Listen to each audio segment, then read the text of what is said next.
but I wanted to do hood rat stuff with my friend.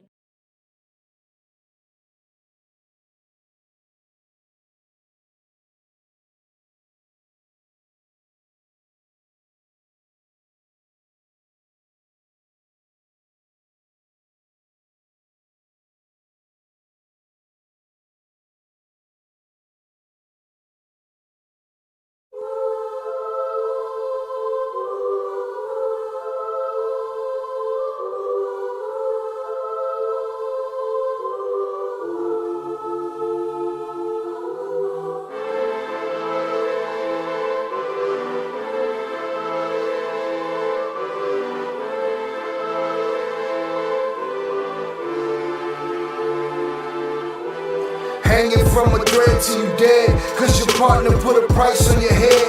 Cause your chick was laying up in his bed, she getting details, spinning every word that you said. She working retail, thirsty bitches trying to get ahead. If history tell us anything, y'all both end up dead. It's just a street tell a fable, some shit someone said. Sit at the table and hope there's more to offer than bread. Pulled out the cradle, first steps you getting chased by a fed. No head starts, just body parts and lead sparks. Old religion, brand new hate and weak hearts. Oligarchs, krakens, dragons, you see sharks. Imagine you could manage to maneuver the deep part. You a savage, you can have it, just show all your teeth sharp. If you could grab it, you could stab it, just aim for the bleeding heart. The ones that show compassion, a soldier that seeks art. Does the artist that wage war take over or take part? Taking a knee, thinking no one faithful is me. I'm good people in bad lands, no evil live within me. I mind mine, I survive, find this lands for the free. If I'm mistaken, I'm forsaken, no one rescuing me. Residual effects, straight bullets through familiar necks. For any number of infractions that I deem disrespect. Your beliefs, you deserve better, but we both in the shit. You just haven't come to grips with it yet. Fight or flight, and they ain't really nowhere to go. If your back is against the wall and you ain't throwing no blows, you gon' crumble in the rubble, become blood in the snow. If you a victim, they collect them, grab the body and go. Dig them and ditch them, total disregard for the soul. Gas them and lit them, watch the flesh burn in the glow. Where we live and catch a shivering, it's a hell you don't know. Your best hope is that your dying ain't slow, or your dying's a show. Where we at, it's every man for his own. A bloody backdrop, where killers just zone and slice flesh to the bone. Masked and gloved up front of your home. A flash of gun, but the side of your dome. Fresh blood from a stone, dents in your sense. Kick your fucking ball through the fence, dare you to say something. No sense in sitting around in suspense. Find out what's next, open your fucking mouth, disrespect. See the extent of how my life is intense. She beautiful and oppressed in a permanent summer dress. She a servant and still she blessed. Children cradled against the breast, whispering prayers, wishing their souls the best, knowing that they forgotten, not forgetting they're blessed. The bloodiest red lights, just piles of dead life. Something must be broken, the glyphs wasn't read right. You think the Bible papers will shed light? Yeah, right. Burn after reading, tell the preacher I'm leaving.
What is poppin', people? Welcome back to the Ill Cartel. I am your host, Shy Ill, and we are back at it. Salute to y'all on this lovely Friday evening. Hope everybody's having a great day. Hope you all had a great week. Hope everybody got after that money. Everybody got after that money. Salute to y'all. Millions. What is poppin', y'all? Good to see y'all. All right, what's good? Can y'all hear me? Everything gravy, baby? We good. Salutes. Welcome to the usual suspects. Right? Appreciate y'all. Hit that like button on the way in. Share, tell a friend to tell a friend. And we shall get it popping. Around here, let me drop the TTS in the chat. Shout out Shannon. All right. Salute Shannon being first.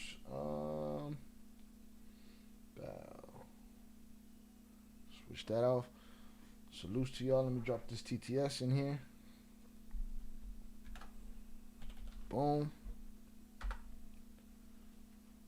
Oh, wait. I'm on the wrong channel here. Hold on. Give me 1 second. I did the wrong thing right here. Did the wrong thing right here. No, I shouldn't have. Let me see. Why did that not work? What's poppin', y'all? Hold on. This is y'all are hearing me again, doubled up. I gotta switch over to my other account here. Hold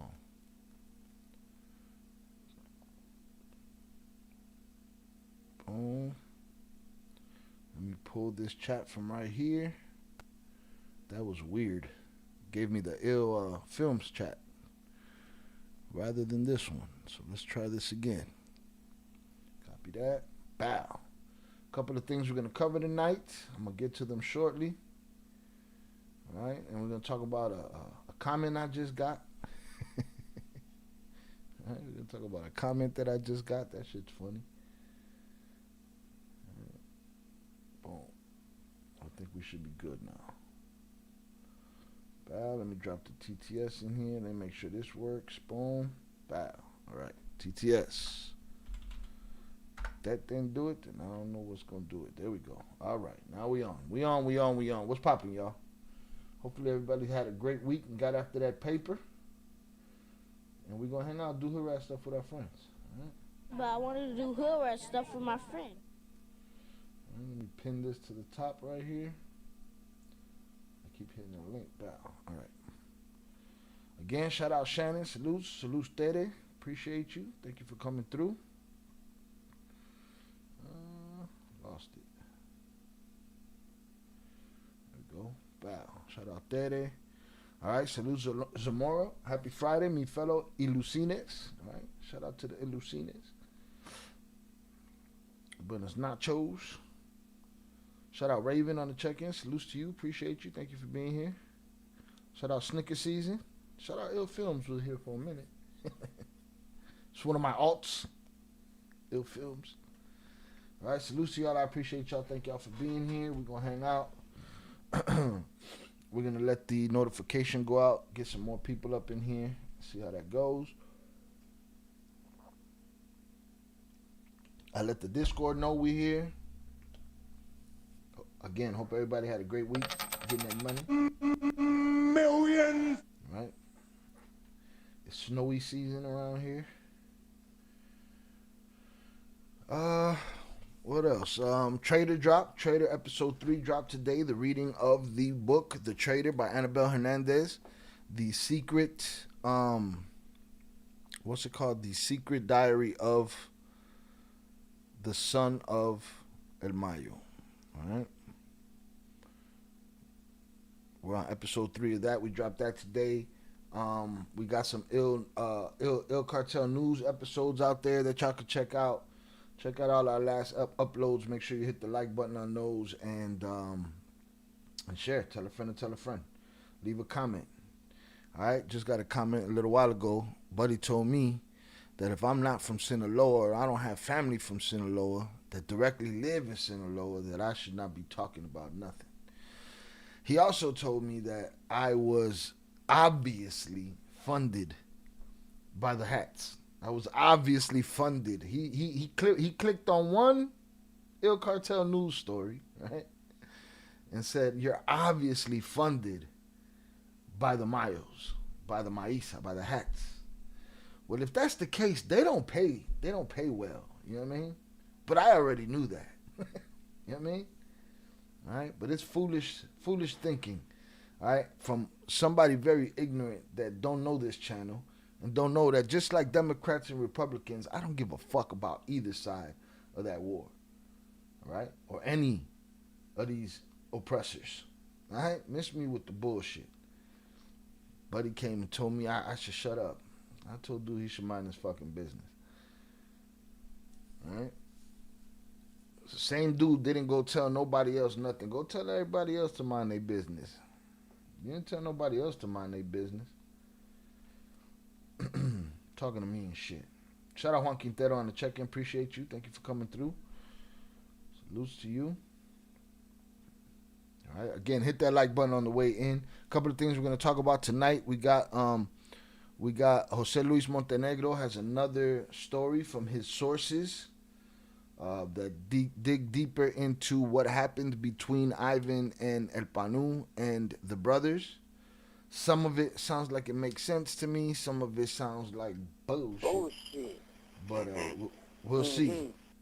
We'll see. You know what I'm saying? I use my little opportunity to speak that everybody wants from me. Well, not everybody, but that certain people want me to stop because, it's none of my business.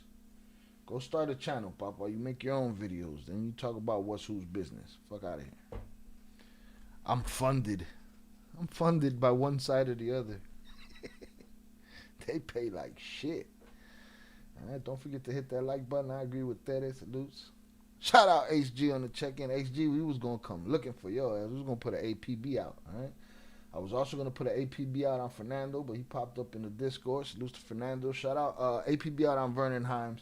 Young Jizzle, we still got a all points bulletin out on Young Jizzle. I know he's probably recovering from his injury, but Vicente out there, Macho McFly, APB out on him. Vernon Himes, APB out on you. All right. Again, hit that like button on the way in. We're gonna talk about that. How his sources, how dude's sources tell him that he tell Jose Luis Montenegro that Ivan orchestrated everything, and now he's giving more details than he gave us before. So we're gonna break that down. What else we're gonna talk about? We're gonna talk about another video that just popped up on Griller Nuts that has to do with the Chapitos asking for more help from more cartels. Is this giving up more grasp on what was theirs or what is theirs by going and getting so much help? At the end of the day, you got to pay the help. What do you got left if you need all that help? So we'll talk about that, and if there's time, maybe we'll get into, there's a video that I wanted to, a video of Barbie's first interrogation that I've seen on video. Again, it's probably been around for a while, but I have it in its, what I believe is its entirety. Maybe we'll go through that. If not, that one could wait. But yeah, we're going to hang out, do hood rat stuff with our friends. But I'm not in a do hurry. hood rat stuff with my friends. Let's get it. Salutes to HG. Shout out Shannon.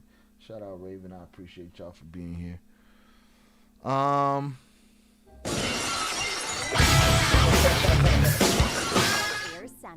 At Patanevrix8774 sent $5 on YouTube.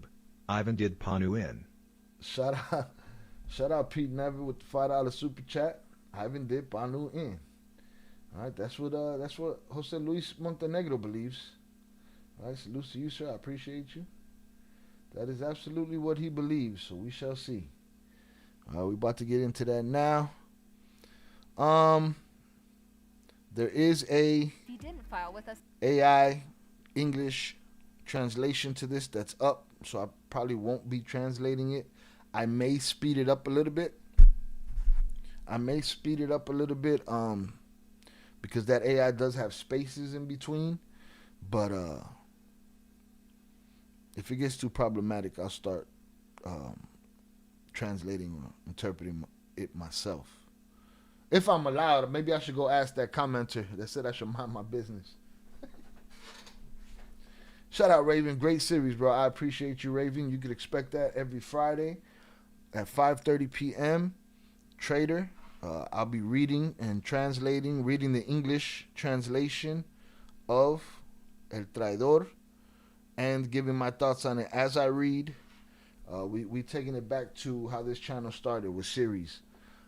We also have the Cartel series with 2 L's, aka The Tell, where we talk about how your favorite, guys that I shouldn't talk about are all snitches. All right, we got that.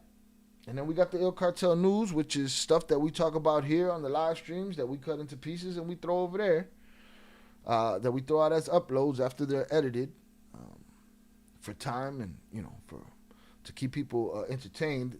The live streams are laxed. The edits are a lot sharper. Hit that like button if you have yet to do so. So we put those out there as Il Cartel News. Y'all can check that out and leave a comment. Hit the like button. Tell a friend and tell a friend. All right, so the last Il Cartel News covered the Lambos and Little Girl story, which is the father who rode around in his Lamborghini with 2 trucks full of security, and they were ambushed, and he was taken out, and so was his 16-year-old daughter.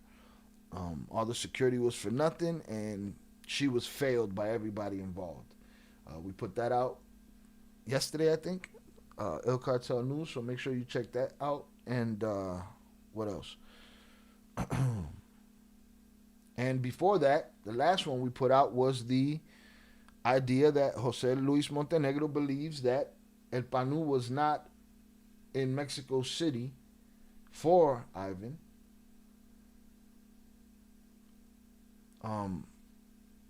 or protecting Ivan or being his security, but that he was there hiding from Ivan. And that also Ivan gave an ultimatum to his brother-in-law and his father-in-law, that they either go to prison or they go down. All right. And the way he framed it, was that there's a restructuring of the Chapito's business. Again, just like the guy that got in the comments and said, hey, man, you sound like you paid for by one side or the other. Not paid for by neither side, but we don't hear these restructuring stories about the other side. We don't really hear much about the other side on the, which kind of lets me know how the game is going. So we cover the information that comes out and that we're able to cover, and that's what's coming out, and that's what we're covering. If there is a restructuring happening and the top guys are getting knocked off, listen, that position we've already said it's a problematic position to be the head of security for the Chapitos. Why? Because we've seen a revolving door of people in the last year go in and out of that job, in and out of that position. They all end up in the upper room. The upper room. Or straight to jail. You're stealing, right to jail. You're playing music too loud, right to jail, right away. You're driving too fast, jail. Slow, jail. Shout out there. Salutes to you. Appreciate you. So yeah. So boom. Now he's doubling down on that, and he's doubling down on it, and he has a little bit more detail. So we'll get into the details of what he's talking about. Let me get this English up here. It's on English. We good. Let's get it. Welcome to a special episode of Narcomundo. Thank you for joining us on behalf of Jesus Lemus Barajas and myself. We give you the warmest welcome. Please remember to activate the bell so that you receive notifications of new videos. Subscribe to the channel here, also comment and like it, because with these actions you help us reach more people, a more intelligent audience like... You asked for more ways to create, so we made a major update. Sleeve printing is now live. You can now design directly on sleeves across some of our best-selling hoodies. I'm referring to this man who was killed on December 21st at the Luau restaurant on Denise Street in the popularly known Zona Rosa. This is in the Cuauhtémoc district, which is practically the heart, the financial nerve centers of the Mexican capital. Note that we have this pending issue, and I bring it up because it would seem that in this case the only thing that prevails is precisely official silence. And I want to tell you, according to the sources, according to the information that has reached me and which I have been able to verify and confirm with, some elements of the Secretariat of Public Security of the Mexican capital, that is, of the CDMX of Mexico City. How did this fall happen? I mentioned it like this in a column that I have written recently for some digital portals, the announced fall of the Panu. Okay, to provide context and to understand what motivated a hitman, an alleged criminal, to enter this luau restaurant and shoot his weapon on countless occasions, shooting this man known as Oscar Noe Medina Gonzalez, the head of security for the Chapitos, in the face, in the back, in the arms. This decision by the Sinaloa cartel. To understand this, we have to go back to a specific day. Do you remember October 2nd, 2025, when an X account identified as @Cooks1469 published an unpublished photograph of Ivan Archibaldo Guzman Salazar, leader of the Chapitos faction? Y'all remember Do you this remember image? these images that we are... You guys remember this image? This image we dropped in the Discord that day.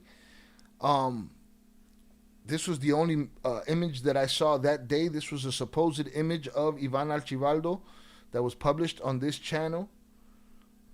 And this is what some of y'all saw this in our Discord. I'll drop the Discord link for those that want to join the Discord, because when these things pop up, that's where the conversation happens before we go live. But this image popped up. We didn't know much about it. We didn't know where it was from, when it was from, and I didn't know that there were more. But this is what he's bringing to the table right now. Showing you here on the screen of Chapito, this Shout out Think Like a Kingpin on the check-in. Appreciate you, sir. I'm driving, but I'm tuning in. Safe travel. Salutes. Buenos nachos. Shy in chat. Appreciate you. criminal leader who has been in the sights of the United States government for many years? Well, pay attention to what I'm going to tell you, because this happened on October 2nd, the release of an unpublished image of Ivan Archibaldo Guzman Salazar. Weeks later, on November 14, 2025, it wasn't just one, there were now 4 snapshots of the son of Joaquin Guzman Luar, El Chapo, that captured the attention of internet users, some of them shared with one of his sons, whose face was covered because he was a minor. Do you remember those images? I commented precisely those days that this photograph was indeed old, but I was able to confirm to you based on some conversations I had with people close to this group. I could confirm to you, I published on my X account that it is completely real. That photograph was from 2014, 2015 perhaps, and it was of Ivan Archibaldo Guzman Salazar, leader of the Chapitos faction, in the company of his youngest... Just think about that. We're all so used to seeing that young picture of him, and all they've come up with is something from 2014. We saw something in black and white that looked like it was on a surveillance camera type deal. But, you know, these guys stay from those cameras. You can't escape the clout because people are still posting their stuff and shit like that, but their faces you rarely see. Very rare that you've seen a picture of Jesus Alfredillo. Very rare that you see a picture of Ivan. So, you know, we probably saw those pictures when they dropped and thought they were recent. That's a 2010 pic. That's a 2014, 2015 picture.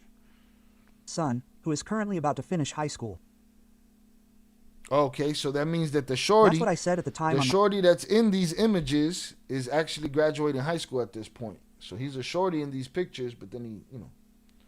That photograph was from 2014, 2015. Jonathan Pantria sent $25 salutes Chi my dude, ill cartel members, and chat. I hope you're having a blessed and grateful hanging out doing hoodrat shit with my friends Friday. Like and subscribe to the great quality content, it's free. 100 emoji, Hashtag one henny on him to do poor favor.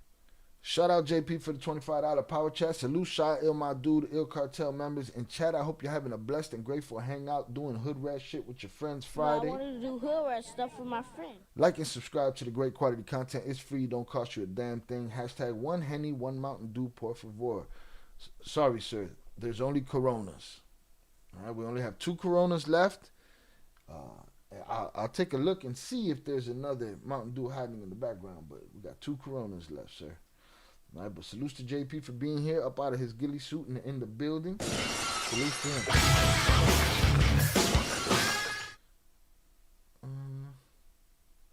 Boom. Salutes. All right. So, yeah, so this shorty was a shorty here, and now he's an adult. And it was of Ivan Archivaldo Guzman Salazar, leader of the Chapitos faction, in the company of his youngest son, who is currently about to finish high school. That's what I said at the time on my X account, and I support that statement according to reports that I was able to obtain of these photographs. Well, at the end of 2025, another image from the same account on said social network shared a portrait of Ivan Archivaldo with his brother Jesus Alfredo. You know him very well, Alfredillo, second in command of the criminal organization, also known as the Miners. I'm Sora 2, the new AI in town. We're not afraid. Artlist got them all. Sora. It's a coincidence that these photographs have been circulating since October, November. Hold on. So there we go. What did I say a couple of weeks ago? Maybe a week ago, 2 weeks ago? I said the real ghost seems to be Alfredillo. That's one dude that you don't catch a glance of anywhere. You know what I mean? And it seems they leaked an image with him as well. Hit the like button if you have yet to do so. A portrait of Ivan Archivaldo with his brother Jesus Alfredo. You know him very well, Alfredillo, second in command of the criminal organization, also known as the Miners. All right. So if these are in 2014, we used to seeing pictures of them as kids, teenagers, or young 20-somethings. These are grown men. All right, these juniors are the seniors at this point, regardless of whatever decisions they may or may not make.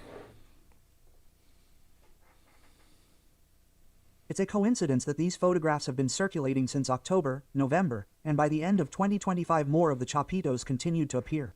It's a coincidence in politics, we must remember, and in crime, nothing is a coincidence. In politics and crime, nothing is a coincidence. This very event would have unleashed the fury of the heir to the criminal empire in Sinaloa amidst these growing tensions regarding who will assume leadership of the most thriving criminal enterprise. Right, these are the pictures that we're used to seeing. These pictures are, what, early 2000s, 90s? The Mexican Pacific. Let's remember that this civil war in Sinaloa has been going on for a few years now, we could say at least a year. To be exact, I'm going to tell you how long it's been going on. A year, 4 months, and 3 days.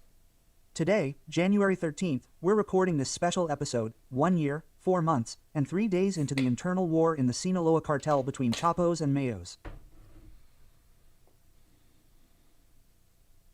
It's surprising that a pitched battle continues to take place to determine who will take over the entity that belongs precisely to the people of Sinaloa, where there is total misgovernment and a completely absent state leader who can't control these high-impact crimes, such as kidnappings, robberies, carjackings, murders between rival gangs.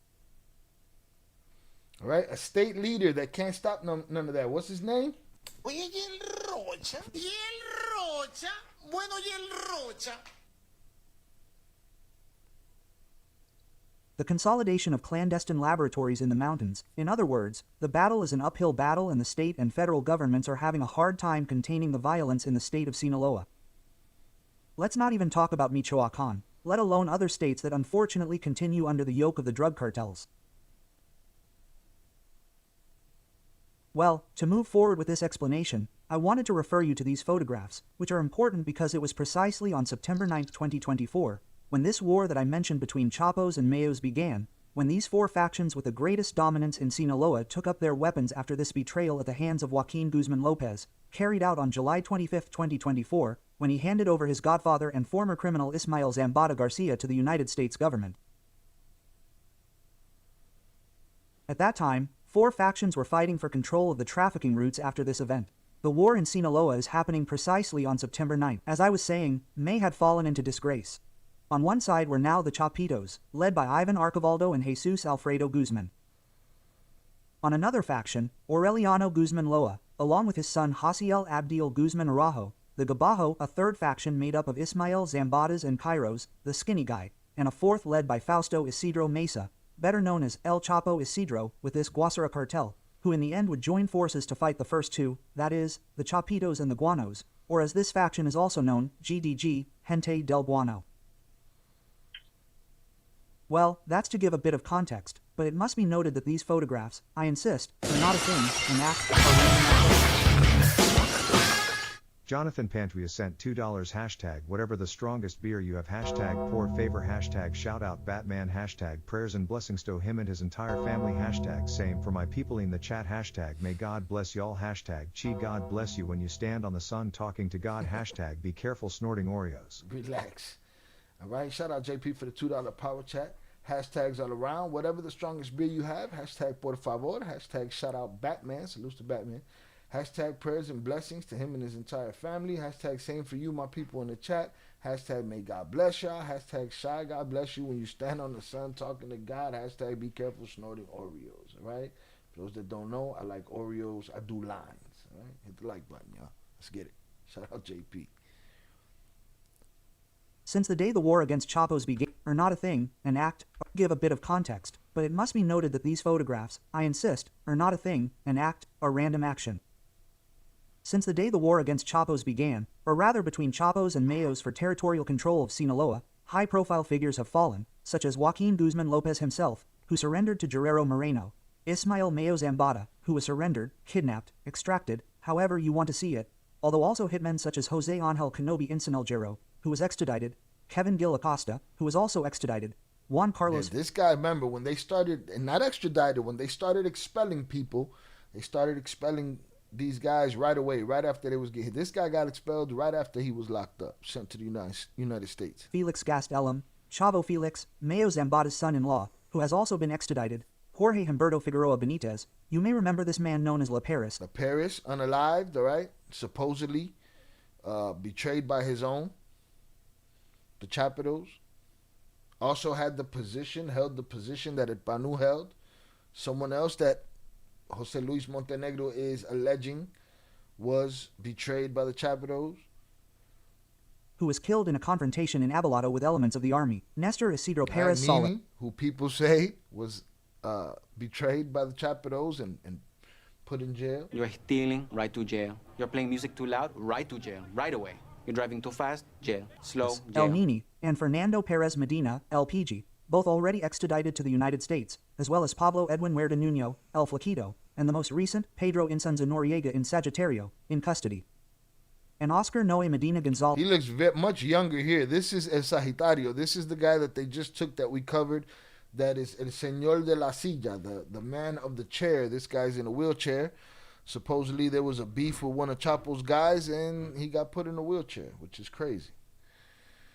He looks much younger in this image than in the image where we covered his arrest. El Panu, precisely this man murdered in Mexico City, among many others. I am giving you context because as if it were a criminal chess game, each of these pieces that moves in the world of the AMPA has an obvious purpose. It is not a matter of chance, it is rather a strategy.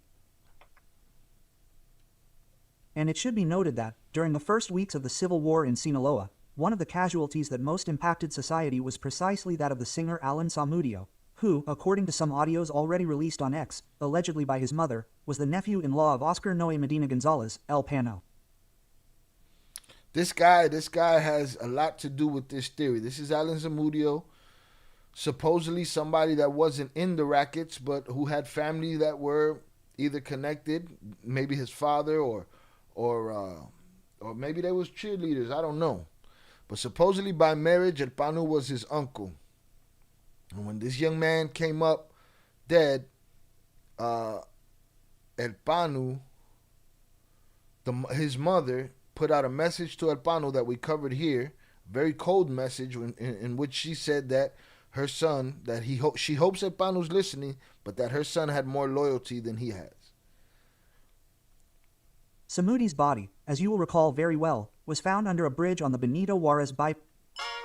I wanted the word cuppa, as in cup of tea, I thought it would be great to mix with hug. When I saw bypass on the southern coast of Culiacan. And the mother of fellow YouTuber Alan Samudio reiterated at that time that her distant relative had killed him, and she said the following: I hope, referring to his uncle Panu, he listens to this audio and knows that my son has more loyalty than he does. That was what the lady said, and the recordings of this audio also stated that before his death Alan managed to call his father. At Think Like a Kingpin 6630 cent $99.99 on YouTube. A lot of people are struggling right now, families separated, hearts heavy, battles most don't see. I feel that deeply. To everyone who's shown support, thank you. May God bless you and all who were watching. Bendiciones por pa delante. Shout out Think Like a Kingpin for the $100 super chat. I appreciate you, sir. Thank you very much. A lot of people are struggling right now. Families separated, hearts heavy, battles most don't see. I feel that deeply. To everyone who's shown support, thank you. May God bless you and all who are watching. Bendiciones. Puro pa adelante. Salutes to you, Think Like a Kingpin. We appreciate you. Thank you very much. Send your regards to the families. Salutes to Viv. Salutes to the kids. Appreciate y'all. All right, salutes. Indeed, a lot of heavy hearts out there. A lot of pain out there right now. Hit the like button, y'all.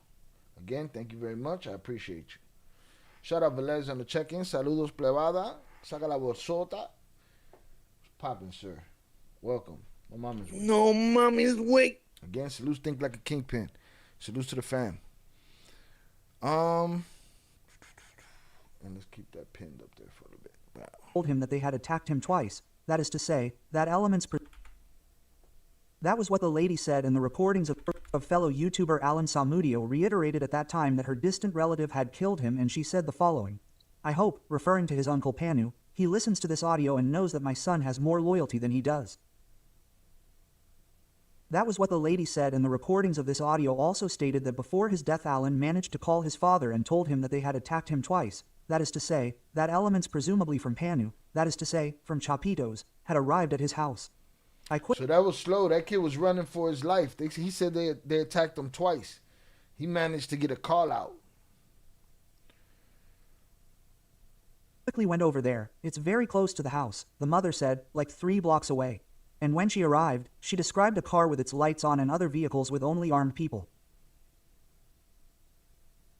In her story, the deceased's mother said that the hooded men shouted at her to leave the place in a very intimidating manner, to return home, and despite insisting on getting help from the state government, the requested police units never arrived. In these audios that you can now find on X and that we have also revealed here on Narcomundo the podcast, her son told the lady, I'm not leaving my house because I love my uncle very much, that is, Pano. I owe him loyalty, I consider him like a father, quote, and they went for him anyway. That's what the mother said. His uncle is Pano. He is his uncle-in-law.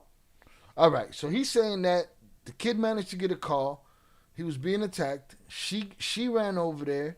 It was nearby. They told her to push on. That the kid always presented his loyalty for Panu, but they came after him anyway. I don't know.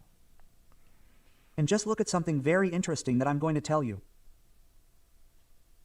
According to a source within these groups in dispute that I had access to, confirmed that in the circle close to Ivan Archivaldo Guzman, including the Panu, they had decided, as they say in criminal jargon, to resign, that is, to assassinate the target, Alan Samudio.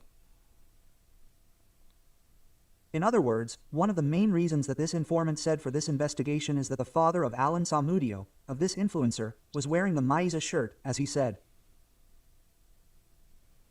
That's some bullshit right there. Bullshit. Not bullshit as in it's a lie. If it's real, it's some bullshit.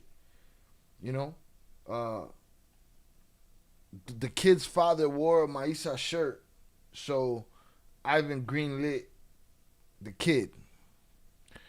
Again, man, what are we talking about here, boy? The cheerleaders could get it too. Again, salutes Think Like a Kingpin. Appreciate you. Shout out Velez, Shannon. Yeah, that sounds like some bullshit. Bullshit.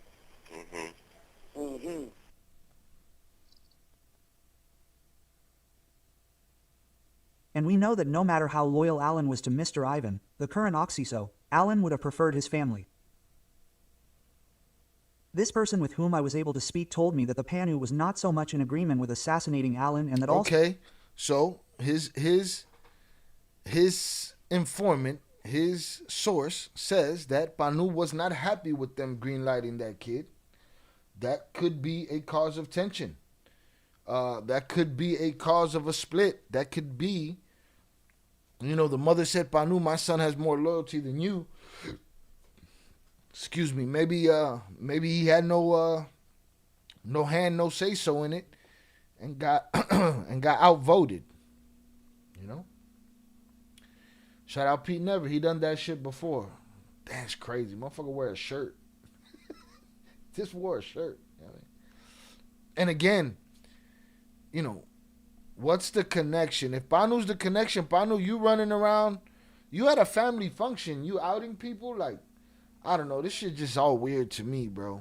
And again, we're getting what we're getting fifth hand from sources and media and all of this shit, but that just sounds ridiculous, man.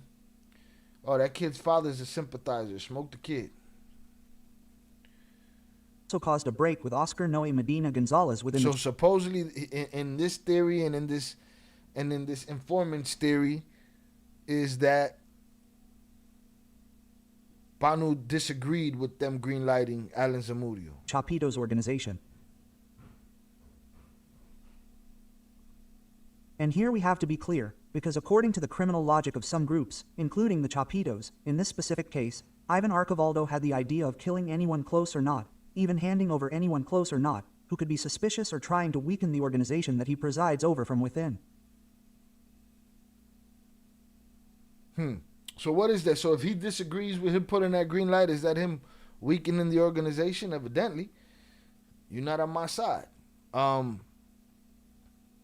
And he said it. He said turn them in as well. He said he's resigned to turning in or doing away with anybody that can, that'll weaken this organization. This has become a common practice for both the Chapitos and the Maliza. That is, putting their own close friends, family, friends, exes who could play against them in this fratricidal war, in this war of brotherhoods. In the midst of the battle to monopolize Sinaloa's territory, that is what both Ismael Zamba and Kairos and Ivan Archivaldo Guzman Salazar are doing. So they're just turning over anybody that don't serve them. That's, they're the police. Okay, let's say very precisely that weeks after the murder of young Zamudio, Panu, and this is very important to emphasize, after Zamudio was murdered, Panu took refuge. He took refuge with his family in Mazatlan. His base, let's remember, was Culiacan. He spent a lot of time in Culiacan. The people who live there won't let me lie, that they had seen him in restaurants, nightclubs, shopping malls, very well guarded. And when he moved to Mazatlan, the Pan began to operate with a lower profile and even spoke at one point about leaving the Chapitos structure and starting a new life. This is according to a source, right? That he moved to Mazatlan. And that he confided in somebody that he planned on leaving the Chapitos? Like, I don't know. But that would never happen, to be honest, because the United States State Department had already offered a not inconsiderable reward of $4 million for information leading to his arrest. So, now they had their eye on him and the United States literally puts the bullet wherever it puts its eye. So, as if it were a house of cards, as we have already said, the Chapitos' security chiefs have been falling in the last 2 years. Facts. But not only due to actions Worst job in the cartel is the Chapito security chief. by the Mexican government in coordination with the United States, but also due to these betrayals that I am telling you about, from purges to disputes among their own members, which has caused a notable decline in their defense apparatus. We have already talked about Jose Angel Canovan Sunza El Guerrero, Kevin Gil Acosta L200. We talked about Paris. We talked about Nini, PG. Many of them have already been extradited to the United States. In the case of Perry, as I was saying, he was killed in Abelardo, and in the case of Panu, they have also been killed, but in Mexico City. The most notable case was that of Nini, captured in November 2023 before the end of Andrés Manuel López Obrador's 6-year term. He had already been extradited from the United States. In September 2024, the PGI fell, followed by the supposed death, it must be said, but not made official, of Juan Luis Castro Morales, El Gavilan. Yeah, this was another one, El Gavilan. Wasn't he another one that held that position? Crazy. Protagonist that you have heard well, in an endless series of featherweight drug trafficking. And in February 2025, the 200 fell, then they captured Luis Alfonso Lopez, El Tunner, as you will remember well, who survived an attack. And then the killing of La Paris was reported on May 23 in Nabolato, Sinaloa. But how can we talk about and understand all these falls, each of these notable losses for the Chapitos cartel? Well, the death of Panu is a key point. It is a turning point in this organization because it occurs on December 21, 2025, and this murder stands out for being a direct attack, planned and executed with a high degree of precision.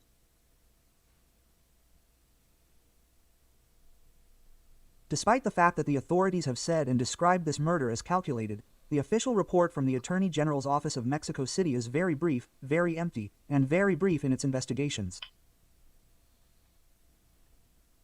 It only details that this fateful event occurred. Investigations, you lucky they even spend any of the payroll on anybody investigating. Shit. According to the document I had access to, at 8 p.m. at the Lua restaurant, located on Denisa Street in the Cuauhtémoc district, in the financial heart of Mexico City. According to this, 2 men entered without saying a single word. They fired 27 shots.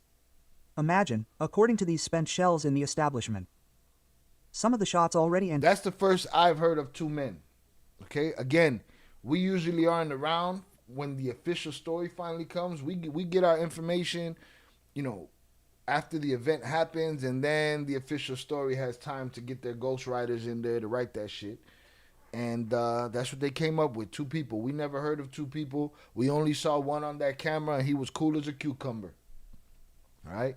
And if that, you know, and we also joked that, what if he's just somebody on that's on the camera that ain't got nothing to do with nothing, that they're just showing us? I don't put it past anybody. Any news outlet, any internet outlet, any government or local government in Mexico or the U.S., I don't put it past nobody. Because they showed us a video of a supposed Hector Malesio Quinn getting smoked in a gas station that we know now that wasn't it. That wasn't that. So I don't put it past anybody. When people say, come on, Shai, you being outrageous, how could they lie about that? Just like they did then. Miss me with your bullshit. Bullshit. Anticipated the start of this intervention, well, they hit the guy in the back, the arms, and even the face. Something quite alarming.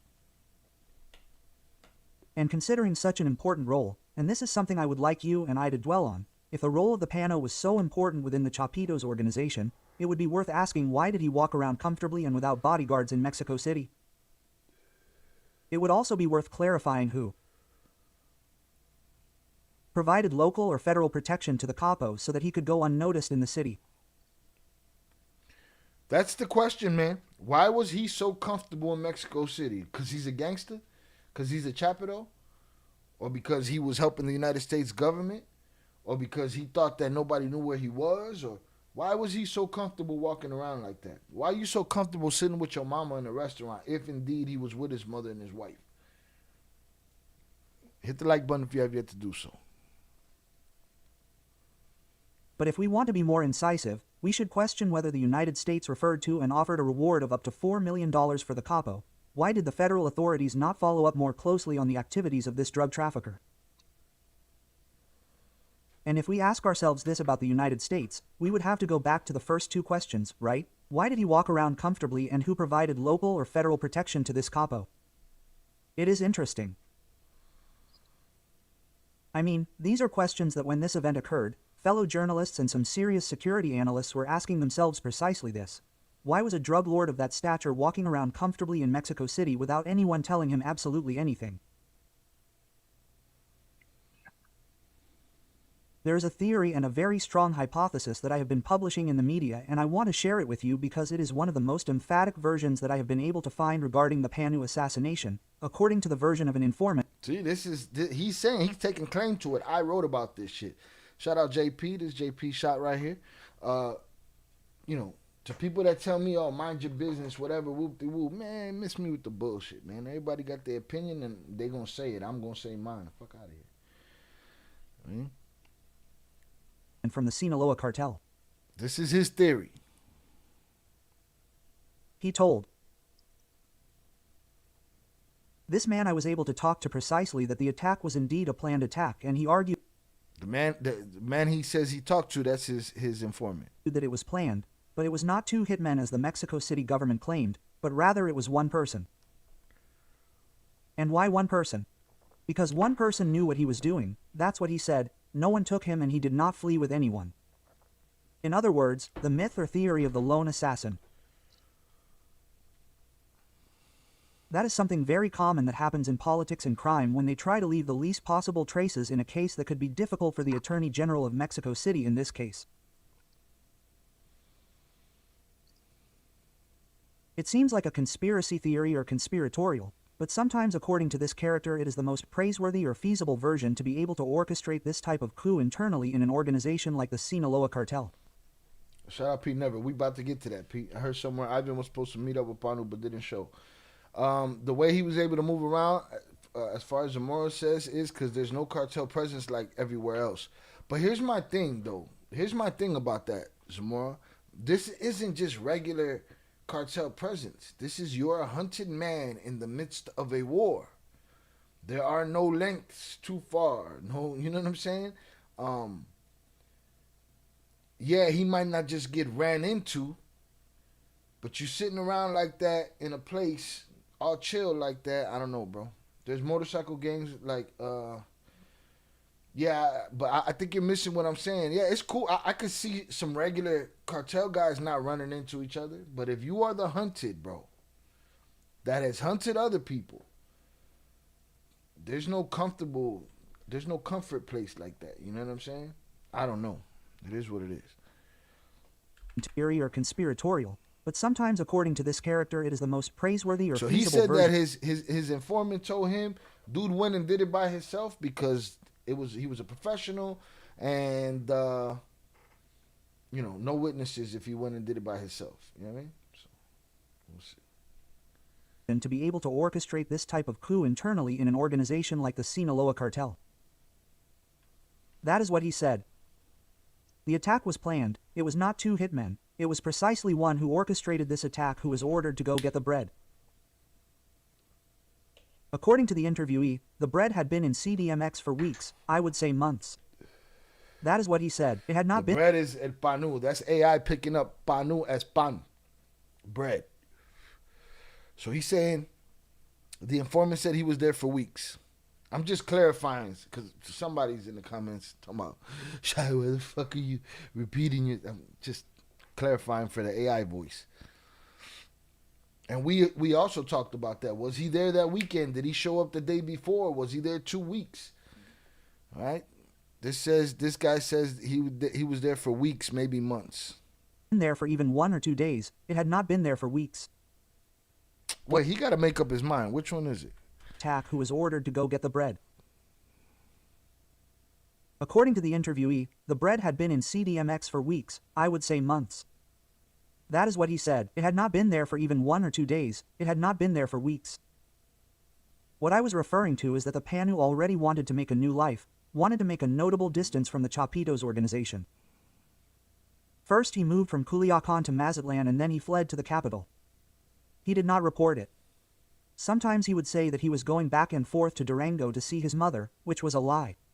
He had already settled in Mexico City according to the follow-up that was done on him. That was what the person I was able to talk to said. And at the end... Y'all hear that? He was separating himself, but he didn't report it. He didn't tell anybody. He told him he was visiting his mother. You know, when you're playing high-level chess with your life, I don't know that the same old fucking lies or the shit, these sound like the kind of lies that grammar school kids tell. You know what I'm saying? Shout out Pure Art on the check-in. Appreciate you. So that he moved and was trying to get a new life, and he went to Mexico City. And he didn't report it, and then when he was missing, he would make the excuse that he was, I don't know. Listen carefully to this. At the end of September 2025, some snapshots shared by some social media users already indicated the presence of Panu in the Palacio de Hierro store located. You know it well, if you live in Mexico City. When was that? That was in September 2025. Some snapshots shared by some social media users already indicated the presence of Panu in the Palacio de Hierro store located. All right, this is Panu in September in a plaza, in a mall. Somebody caught a snapshot of him. Now think about that. Oh, but that's what it was. It was an investigation. Because I was going to follow up on what Zamora said and say, man, who's going to recognize this round face ass dude that looked like anybody and catch a flick like this? But supposedly, if I recall correctly, Velez told me there was or we covered it here, and he told me there was a investigation happening, and that's where this image came from. You know it well. So what happened with that investigation? Did they get to talk to him in that investigation? Was he involved in that investigation? If you live in Mexico City, at Muller Avenue 222, in this affluent area of Polanco in Mexico City. They even saw him there in this Palacio de Palacios in Mexico City. Later, Panu would return to Mazatlan, but his trips to Mexico City became increasingly constant and prolonged. Those rumors, and pay attention to what I'm going to say, spread like wildfire and reached the ears of Ivan Archibaldo Guzman.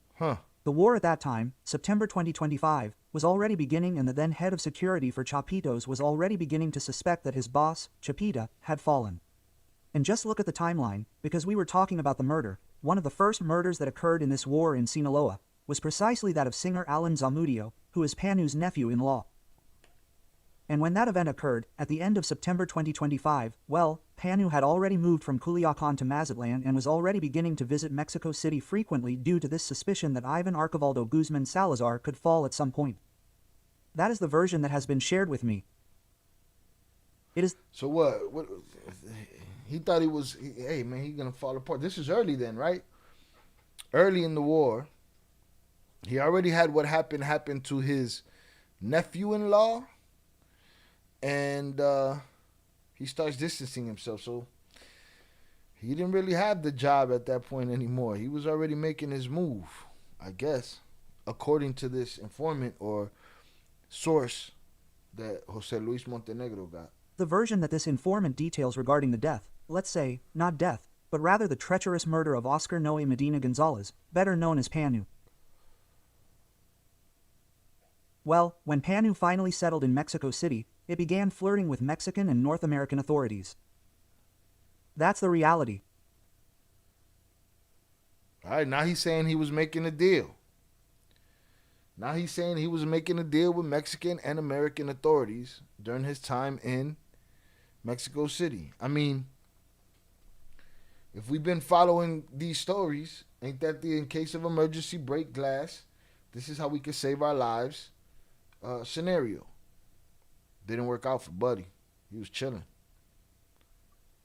That's what the source told me, implying that it would be seeking a plea deal or adhering, as we've seen in recent years, to a criterion of opportunity with either of the two nations, both with Mexico, via Omar Garcia Harpush, and with the United States, with these security agencies like the DIA, the CIA, and the FBI, which have provided quite onerous benefits to Mexican drug lords so that they can have reduced sentences, give them a new identity, provide them with a monthly economic bonus so that they can maintain housing, and even North American citizenship so that they can go unnoticed on the other side of the border. Oh man, boy, they get a nice little package right there. The kind of package that'll choke a horse and shit.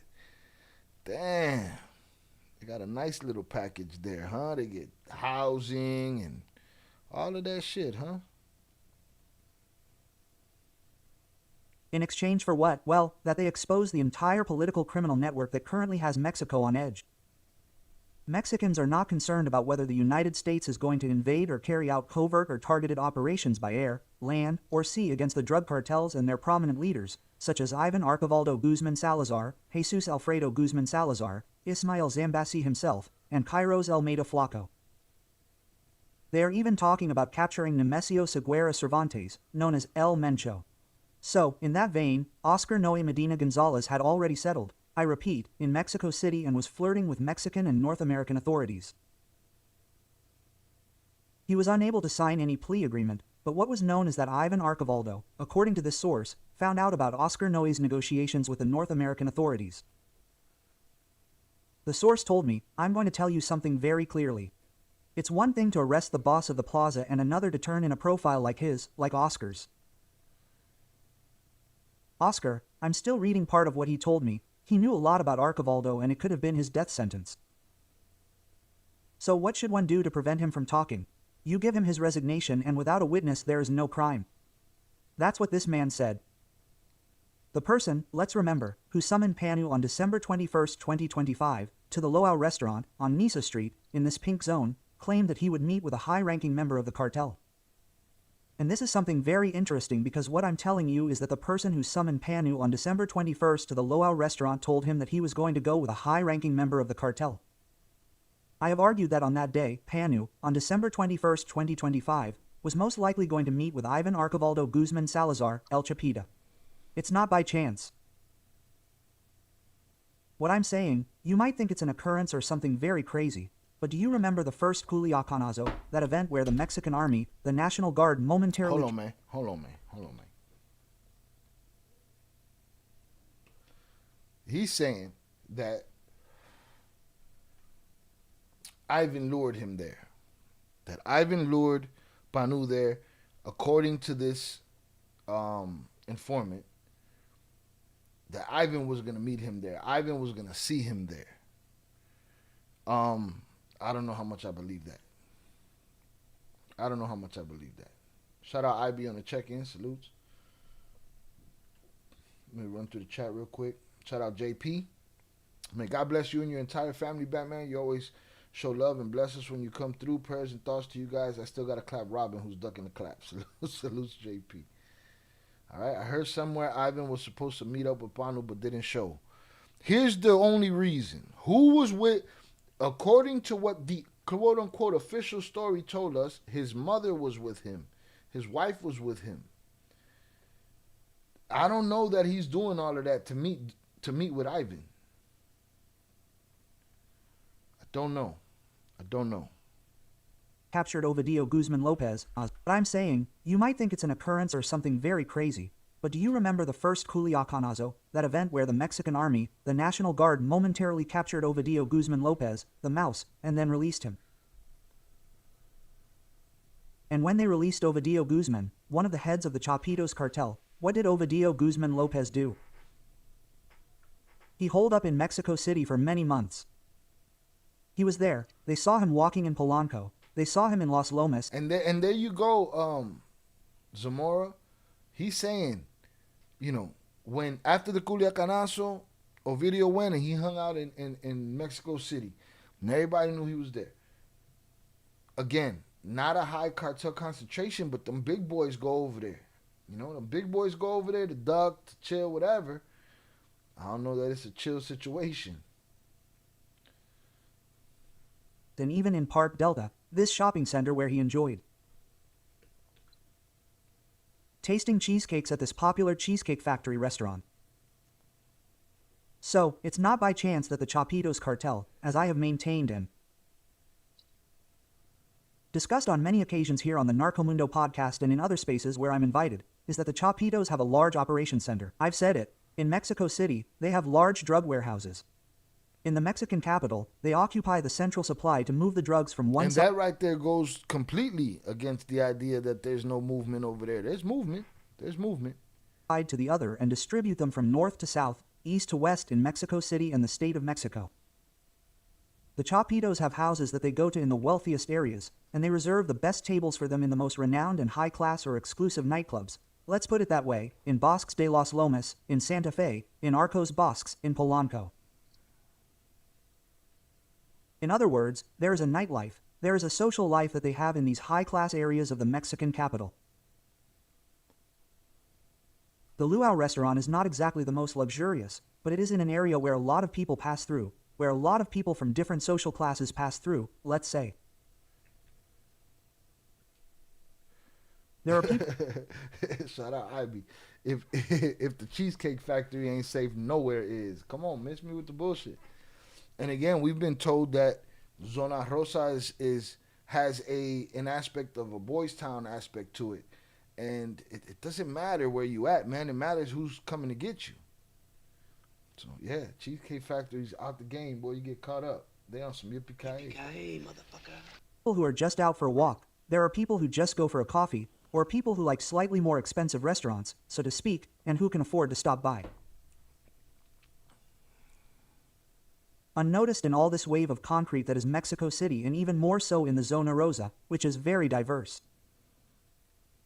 In other words, the LGBT community coexists with other minority groups, such as punks, rockers, street artists, alternative people, young people, women, families, and children. The diversity of what we can find in this Zona Rosa is very diverse. I say this with great respect. And in this place, on December 21st, 2025, the Luau restaurant was going to be the place where Ivan Archivaldo and Oscar Noe Medina Gonzalez, El Pano, were going to meet. However, on that occasion, Ivan Archivaldo did not arrive. Death did for El Panu. That is why the deceased lieutenant went to the meeting without protection, because he knew that he was the same person in charge of Ivan Archivaldo's security. These security circles vanished, and the apparent protection of the capital also spread out in these seas of concrete when they killed El Panu. And all of this happened 350 meters from the Secretariat of Security and Citizen Protection of Mexico City, headed by Pablo Vázquez Camacho, a staunch supporter of the current Federal Secretary of Public Security, Omar Garcia Harfuch. All right, buddy's right down the street from the spot that wants him, that'll turn him over to the United States and not get that $4 million prize. Shout out Nando on the check-in. Salutes to you, sir. Shout out Sam on the check-in. On the most recent episode of Oakland Leaks, he says that a rival organization was responsible for Panu's death. Supposedly, they had been tracking his phone for a while. I'm not sure how reliable he is. I'll tell you something, Sam. Though Oakland Leaks may be one-sided, there's been a lot of real information on there, right? And he's quick to stand on the Chapito's heads and put the blame on them. So if he's putting it on somebody else and Jose Luis Montenegro is putting it on the Chapitos, I want to hear what Oakland has to say. So maybe we'll check that out. Shout out IB. If you're important enough or people are dumb and desperate enough, you can get got anywhere if you're in any kind of life. That's it. It don't matter where there's no, there's no movement of the cartels or whatever. No. If you a big dog and you over there, somebody finds you, it is what it is. There are 20 million plus people in Mexico City, financial hub, and due to act shocked that there are drug hubs throughout the city. PR said hacker shit. Shout out Nando. Up until now, that's why I was telling you, official silence has prevailed in this murder. I just don't get the, hey, I'm going to meet my head of security in Mexico City, right? Ivan's going to come meet you in Mexico City. Cool, I'm going to bring my mom. I'm going to bring my wife. And we're going to go have this dinner. Nah, that shit don't sound right to me. Shit sounds wrong. Hit the like button if you have yet to do so. Salutes to you. Appreciate y'all for hanging out with me. Something sounds not right about that. When the Mouse Ovidio Guzman took refuge in Mexico City, the Secretary of Public Security of Mexico City, the capital, was Omar Garcia Harfuch. Today it is Pablo Vázquez Camacho, a staunch supporter of Garcia Harfuch. I like to emphasize this so that you understand that in politics and crime, nothing is a coincidence. The fall of Oscar Noe Medina Gonzalez El Panu was not fortuitous. It should be remembered that this event is added to the subsequent apprehensions of Mario Lindoro Halanes and Alfredo Lindoro Navidad, father-in-law and brother-in-law of Ivan Archivaldo Guzman. And why 3? Let's say 3 losses, 2 intellectual and operational losses. In the case of the Lindoros, brother-in-law and father-in-law of Ivan Alcobaldo and also the head of security for Chapitos, Oscar Noe Medina Gonzalez, El Pano, why did 3 casualties occur so quickly in a matter of days at the end of 2025? Is that coincidence?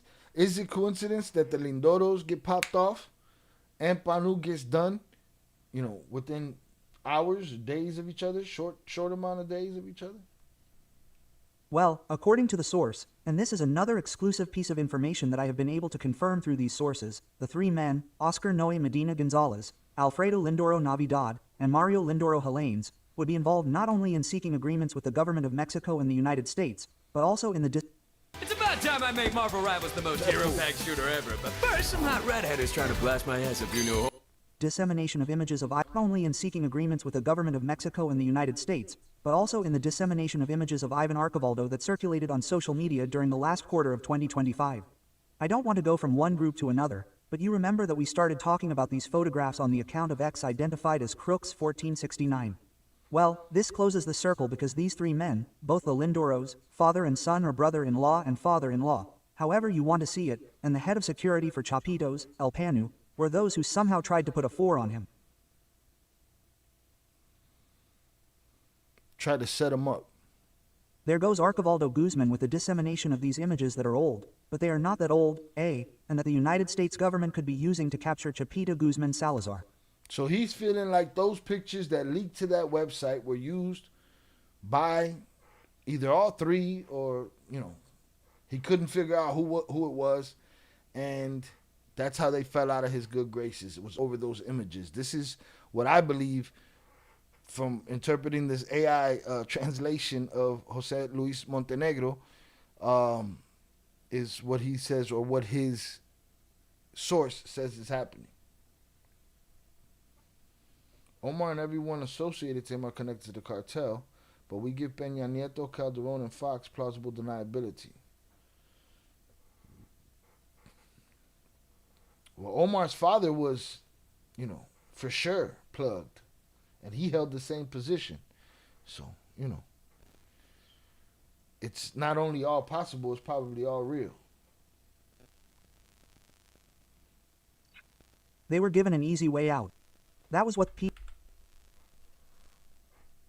There goes Archibaldo Guzman with the dissemination of these images that are old, but they are not that old, and that the United States government could be using to capture Chapito Guzman Salazar.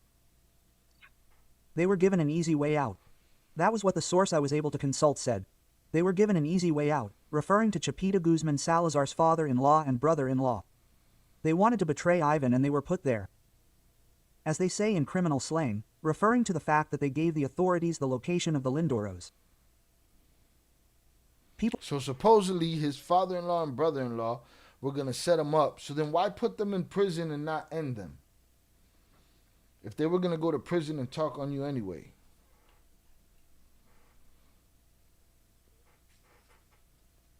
People close to Ivan Archibaldo did that in days before they arrived in Guadalajara and brother-in-law.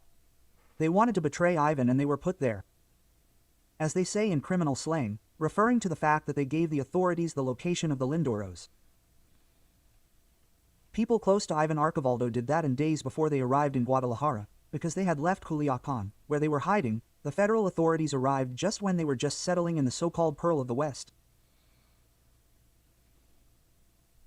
In other words, Chapito Guzman Salazar allegedly gave the location of his father-in-law and brother-in-law and also spoke to them saying, "I'm going to give you an easy way out, surrender."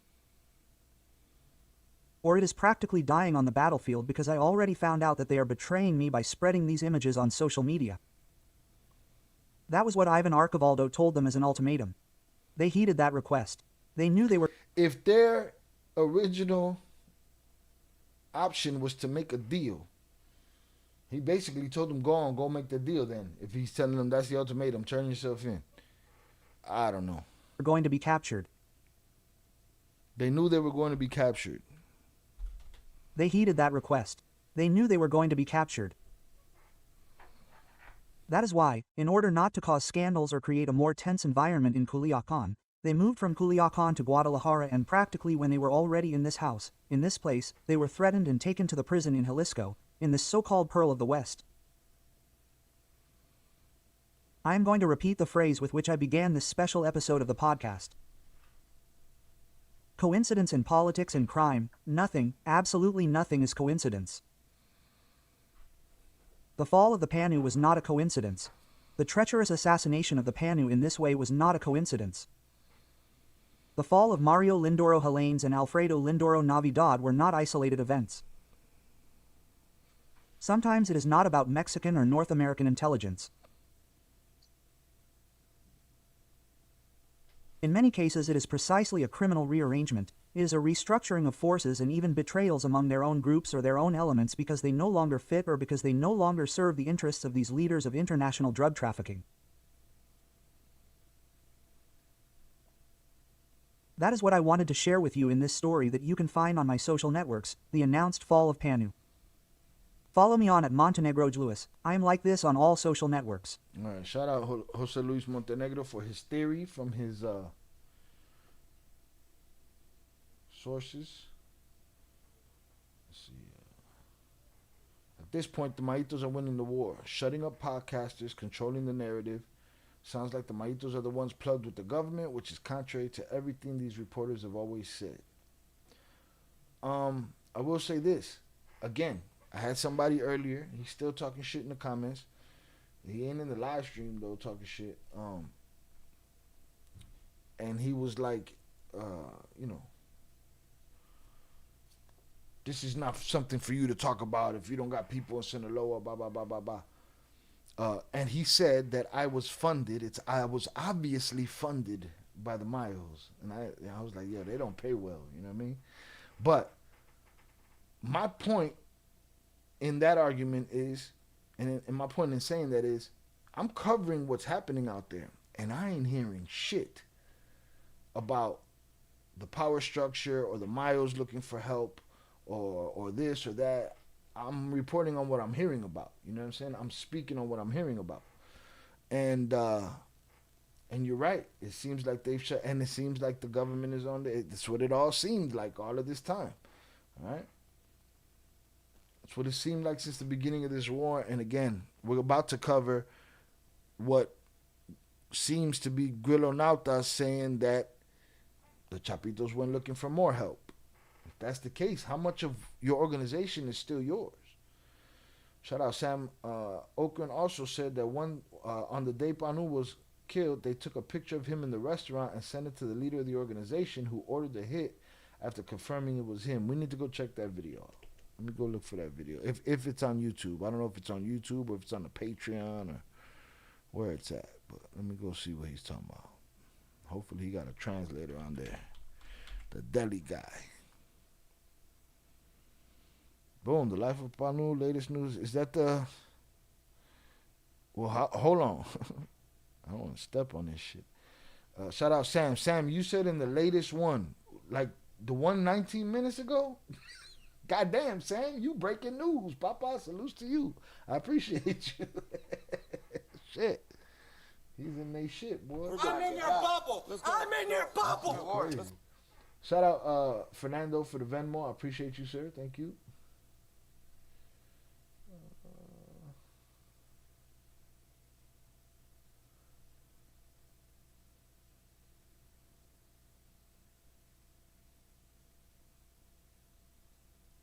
This guy's a clown. Joel Lopez, shut your ass up, man. Go watch some more videos before you come talking shit to me. Hit the like button if you have yet to do so, y'all. So if it's the one from 19 minutes ago, 20 now. But yeah, it looks like that's it. Let me see. It looks like that's it. You know what? Sam probably saw the early with delicious reward. The early release. Let me see if they got the English on here. We need the English. We need the English. Tango unos gatos. Tango el gato los pantalones. Boom. All right, let's get it.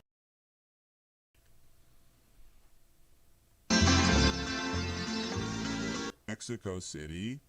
First, I know that I always tell you when a resignation or something like that happens, I tell you that I won't talk about that subject until later out of respect. Hold for on, the we need a better recently track. Give me a sec. deceased. But the truth is, I have run out of respect for this character.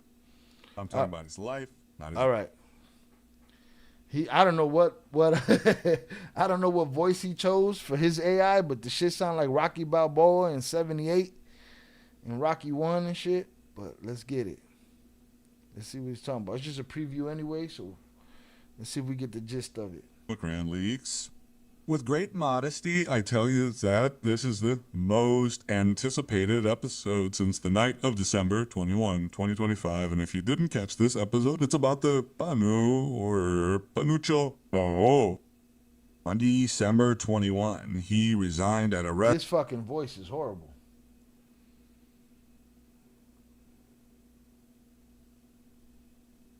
Oh, not that. Hold on.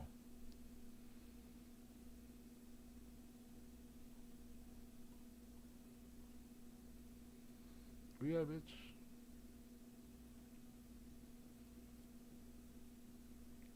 Where the fuck is the voice? Right here. Spanish, bro. En un restaurante de la zona rosa en la Ciudad de México. Primero, yo sé que siempre les digo cuando pasa una 5 y 5 o Grand Leaks. Con mucha modestia les digo que este es el episodio más esperado desde la noche del día 21. With all modesty, I say this is the most anticipated episode since December 21st, 2025. This episode will be about the Panu. Oh, shit. Primero, yo sé que sin la zona rosa en la septiembre es cuando le dieron la renuncia. All right, he was resigned at a restaurant in the Zona Rosa district of Mexico. Yo sé que siempre les digo cuando pasa una renuncia o algo así. First, I know that I always tell you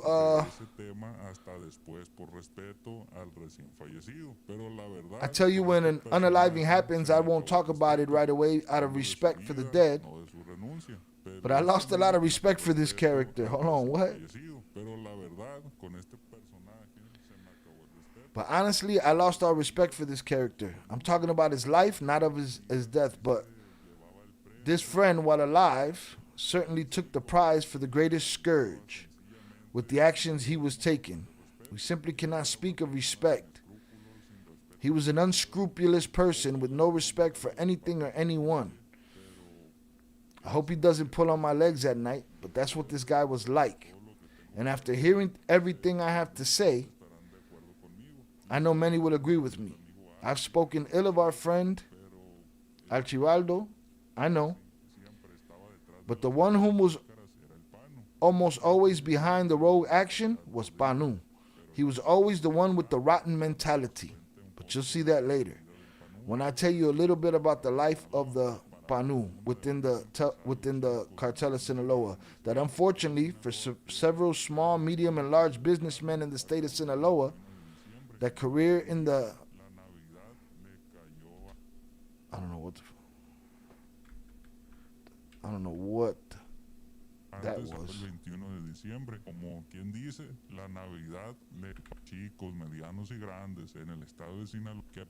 Oh, he was an unscrupulous person that, fortunately for small businesses and medium and large businesses in the state of Sinaloa, his career ended on December 21st. So it's good for them that he's over, is basically what he's saying. Panu acabó el 21 de diciembre. Como quien dice, la Navidad le cayó antes a muchas personas. As they say, Christmas came early for many people. Así que bueno, amigos, a darle con este tema. All right, friends, let's get on with this topic. But first, I have to give you the message that, well, it has to be said from time to time. This means that this content is solely for informational and entertainment purposes. What we are discussing here is not intended to promote, glorify, or encourage the activities mentioned here. Remember that we base our work on research, and we don't want anyone to see what we describe as exemplary or good. But you already know this, so let's get on with it. Yeah, I've been having to do those disclaimers too, Papa.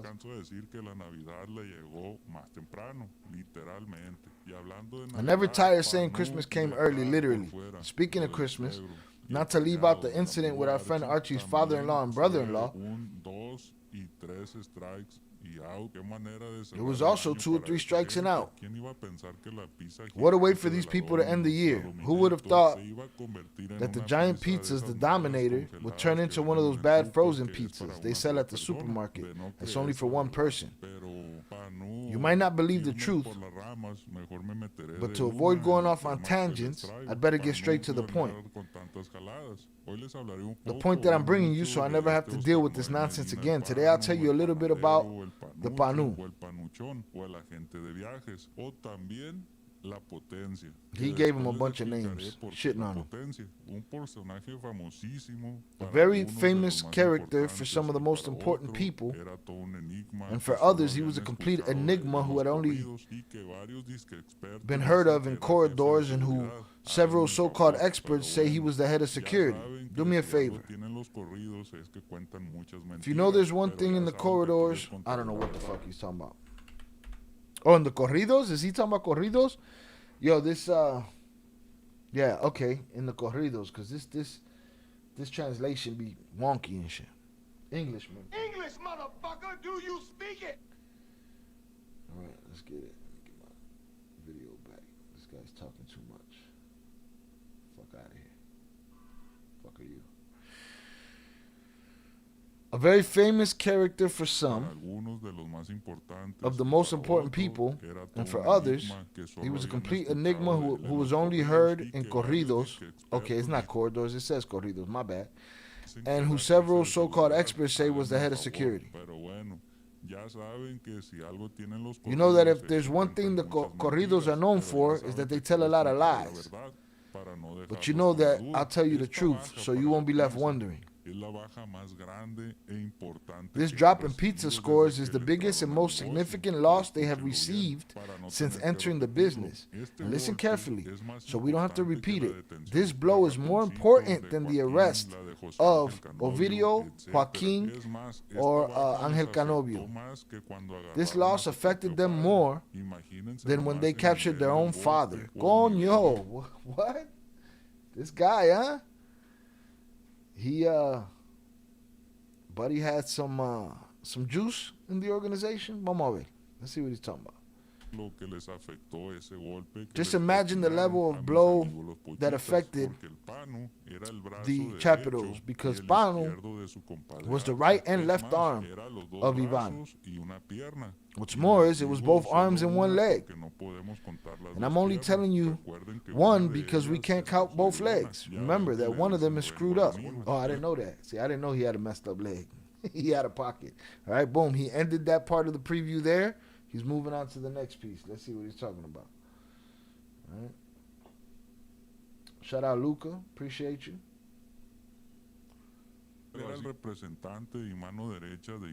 He was Ivan's representative and right-hand man, and more than that, because he was the one who gave the orders, coordinated, operated, and was on top of all of his buddy Ivan's operations. All the things that the Chapitos could not do for themselves, neither they or any boss of any organization of the cartel, because the bosses give orders and others are the ones who carry them out. In this case, but it all changed now. With so many blows suffered, the Chapitos, so many have turned against them and left their ranks. They are no longer a phone company. Now they've just become a group, a cell. What did I ask? I asked, if you're asking for help, how much of your organization is still yours? A cell that was absorbed by the 4 letters and now are under the orders of those who trained here. You're not supposed to know, and I'm not supposed to tell you, but I've heard that those relationships aren't going very well, to say the least. Alright, what he's speaking of is the relationship between the 4 letters and the Chapitos who supposedly have an alliance. There are also some misunderstandings.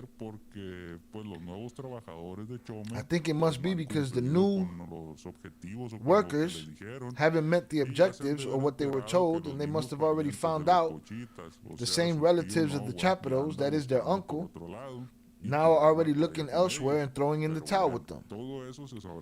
But anyway, all of that will be known very soon. We'll see if they manage to salvage that relationship or if they'll just fall apart and the poor folks will have to find a new hiding place. I already gave it to you a little bit, but before going back to the topic, I want to clarify a small point. Many will say that this is the second time I've told them this, that he was the most important player for the Chapitos and that without him, they would have a very difficult time. I know because that's what I told them when Jose Angel, the old man from Canoyo, fell. But they also have to understand these are two very important people. But Jose Angel was important to the entire organization, yes. The organization has been falling apart, has been declining. There have been more financial failures, loss of contacts in government, and more people turning against each other. That's because Jose Angel was a key figure in the organization of the Chapitos for the entire cartel group that they led. Now the Panu is also a key piece. But more than anything for the Chapitos, I hope you understand me, I will try to explain in other words. Let's continue with the main character, Panu. He was a true visionary, an entrepreneur with a good eye for business and making money. Unfortunately, this was for evil, because he was the one who put in all the dirty ideas, the filthy things to steal from people and take money from the poor. That's why they called it, I don't know what that is. It was filth. I don't know if you remember the scene where the men in black, one of the military men says, "We are the best of the best of the best." Sir, well, Panu was the worst of the worst of the worst. This man did things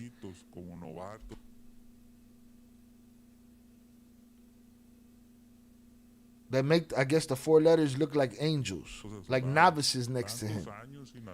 For so many years, Sinaloa was proud to be the only state under the power of Okran, to have no extortion, only for this Panamanian boy to implement it in Sinaloa. And not only that, also the extortionist. So what did I tell you? I told you if you are a drug trafficking operation and you start oppressing the people and you start pinching the people, well, you are no longer that. You are now the oppressor. You know what I'm saying? That's a different category right there. And if you honor that, fuck what you talking about. Bullshit. So he's saying that Panu was the guy that implemented all that stuff. Restaurants, tortilla shops, taco stands, hotels, motels, bars, nightclubs, everything. He didn't discriminate against any economic sector.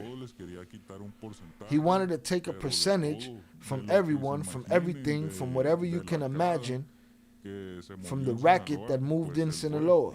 Well, he stole properties, hydrocarbons, he charged women of the night, right? Damn, boy, if the prosties ain't protected, you know what I mean? Prosties can't even keep their money. The list is quite extensive. What is this? Descubre a más de 250,000 creadores en Patreon. What? Este video es para hacerles un pequeño tutorial de cómo unirse o suscribirse en la aplicación. Oh, how to subscribe to his Patreon. Primero que nada, abren la aplicación. No, we ain't got time for that, Papa. Let's get it. Did you know that TapStitch now allows you to create your own custom Hit the like button if you have yet to do so. Let's show you how. Luch. The first step to creating your custom clothing label with TapStitch is to create an account. Once you're signed in, head to the homepage. Cuando un personaje está por tomar una decisión y por un lado, miren, para que se den una idea también de lo que era el Panu para Iván. Si han visto en las caricaturas cuando se den una idea a la orden, miren, para que se den una idea. JP, ha cumplido mi condena, te estoy velando. También de lo que era el Panu para Iván. Si han visto en las So you can get an idea of what Panu meant to Ivan. If you have ever seen cartoons where a character is about to make a decision and a little angel appears on the side and the little devil appears on the other. Well, that's exactly what happened here. The little devil was the Panu. The little angel was another little known character. His name is Sergio Vega, and he is known as the whip, or the father-in-law. The little devil, that is the devil, put ideas into Ivan's head. Pure dirty stuff. And on the other hand, the little angel told them not to do that, to get to work. They could find other ways to make money. But with a simple look at everything that's happened, all the decisions he has made, we can see who Ivan was listening to. Panu always spoke ill of everyone, always stirring up trouble in his friend's head. For example, if someone arrived at a party with a few escort cars, the police would be there to set them on fire. Ivan was saying to him, "You see, buddy, this jerk thinks he's better than you. That guy doesn't respect us. Why does he bring so many people and other things like that?" And well, our friend Archibaldo did like a candle. And so in other words, Panu was notorious for putting a battery in Ivan's back.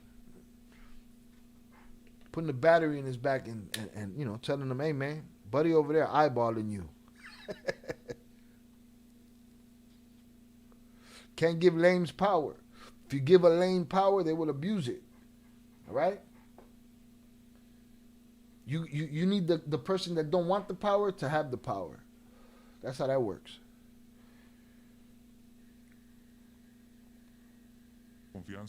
The only person they can trust is number 300, who could be the next coordinator. But honestly, I don't see him as having the necessary skills. And the others, also the close confidants, Victor Felix, Jimmy Fernandez, the little fool, and others like them, well, they won't touch a monkey with a 10-foot pole. But wait till next week. I'll bring you an episode to talk a little more about them and others who won't be an important part of the Chapito's company, but they are the closest, the most secure, and the ones I'm sure they still see, because they'll say they still have Casco, one of those guys from Mazatlan, but those aren't trustworthy. They don't have the slightest idea where Ivan is. Those I'll talk about next week, they know everything about them. Where they like to be, what women they're sleeping with, what brand of boxers they like. They know about all of them. But next week I'll talk about that. But as for Victor Felix and Jimmy Fernandez, it would be better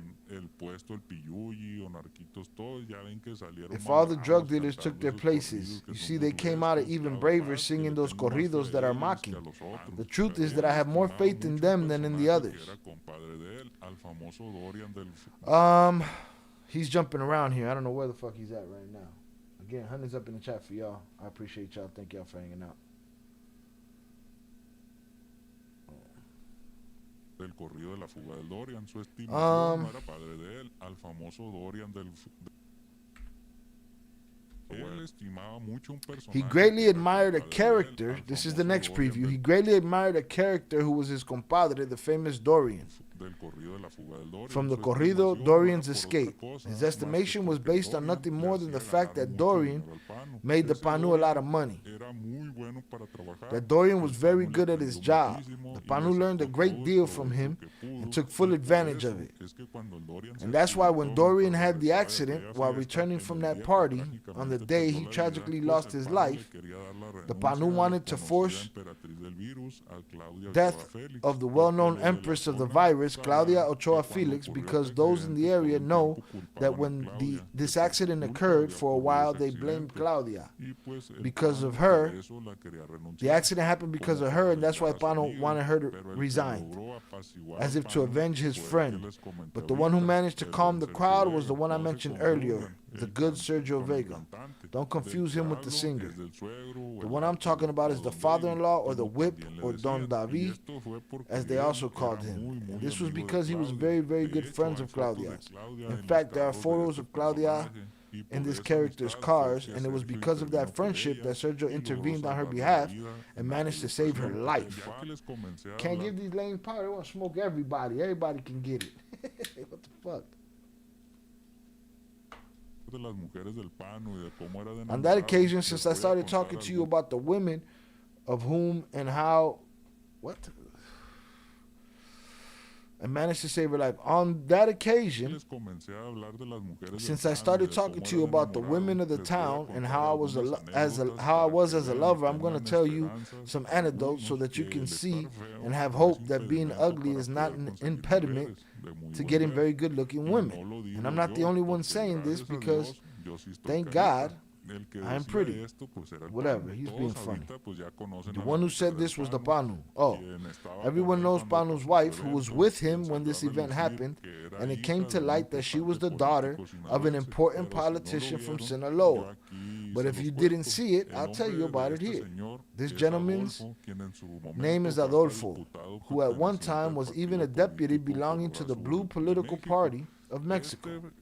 This gentleman, originally from Huamuchi, most recently belongs to the political party color Hinda. I don't even know what the fuck color that is.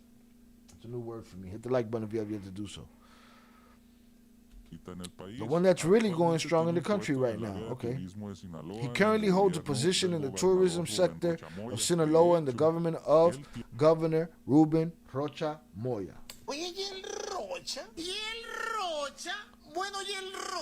Nobody knows where he's at. In fact, he has a lot to do with the case of the young man from Durango who disappeared in the nightclub in Mazatlan. I'll leave that as homework for you, but he has plenty to talk about there. Alright, next preview. Or next piece.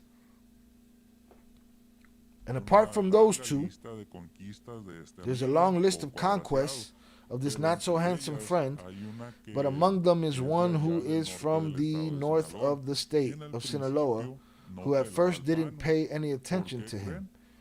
He's talking about Panu's chicks and shit. I don't give a fuck who he was balling. Who was he in business with? What happened? Who smoked him? Why? If shout out Sam. Sam came through and said, hey, he said that it was somebody else, that it wasn't the Chapitos that did in Panu. Well, that sounds credible because I know he'd love to put it on them. You know what I'm saying? Shout out Pure R, Shy for president. Nah, man, I heard you.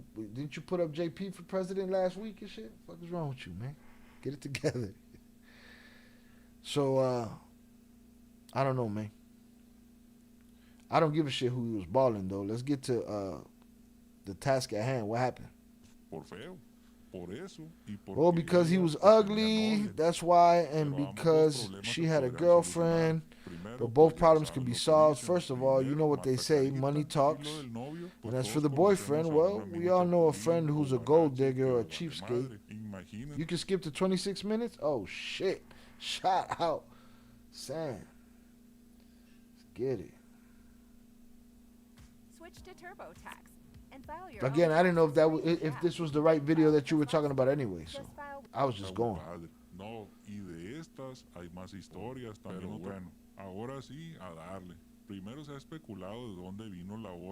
First, there was speculation of where the order to end Panu came from. Much has been said about this, but let me tell you, no one has been right, okay? At the moment, I am not free to tell you, but what I can tell you is that it did not come from a place in Sinaloa, and it did not come from Ivan. The reason that's surprising to me is that I think he would have loved to say, hell yeah, that was an internal backdoor betrayal. You know what I'm saying?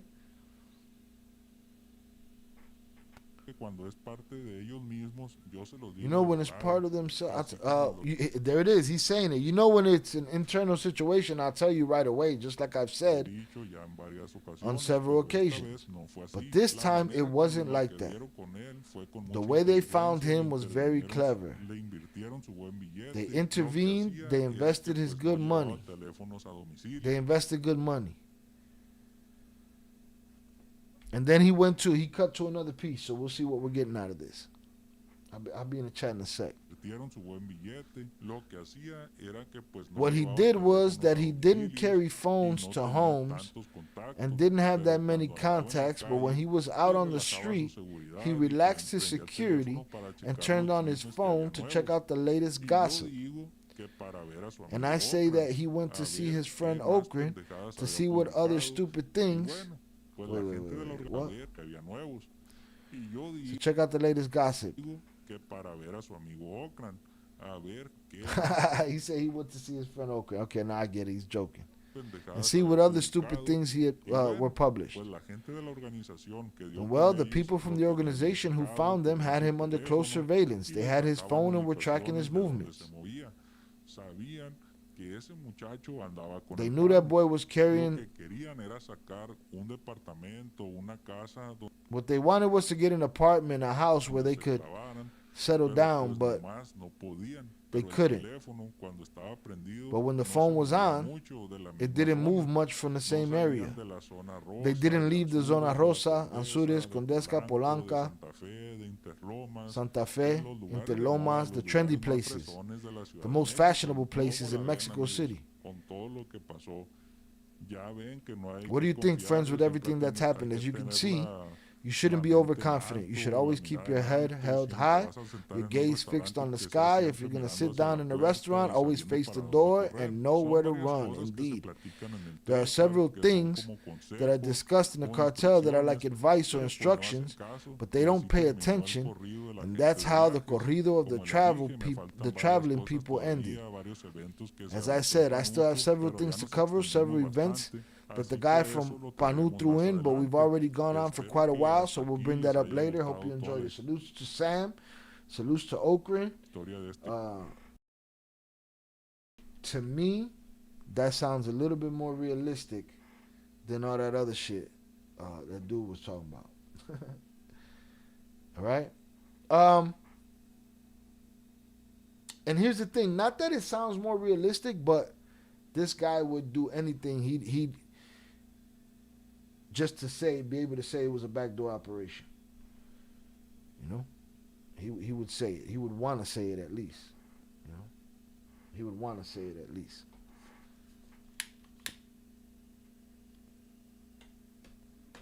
And if that was the information he had, that would have been the information that he dropped, for sure.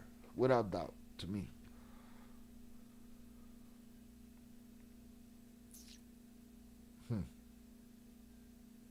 So that's two different sides of the coin right there. All right? That's two different sides of the coin. That's Okran saying, not a backdoor job, completely from some other enemies that locked down on him, shut his ass up, caught him up.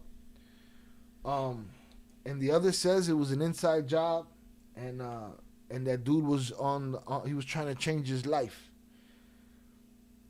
And that he had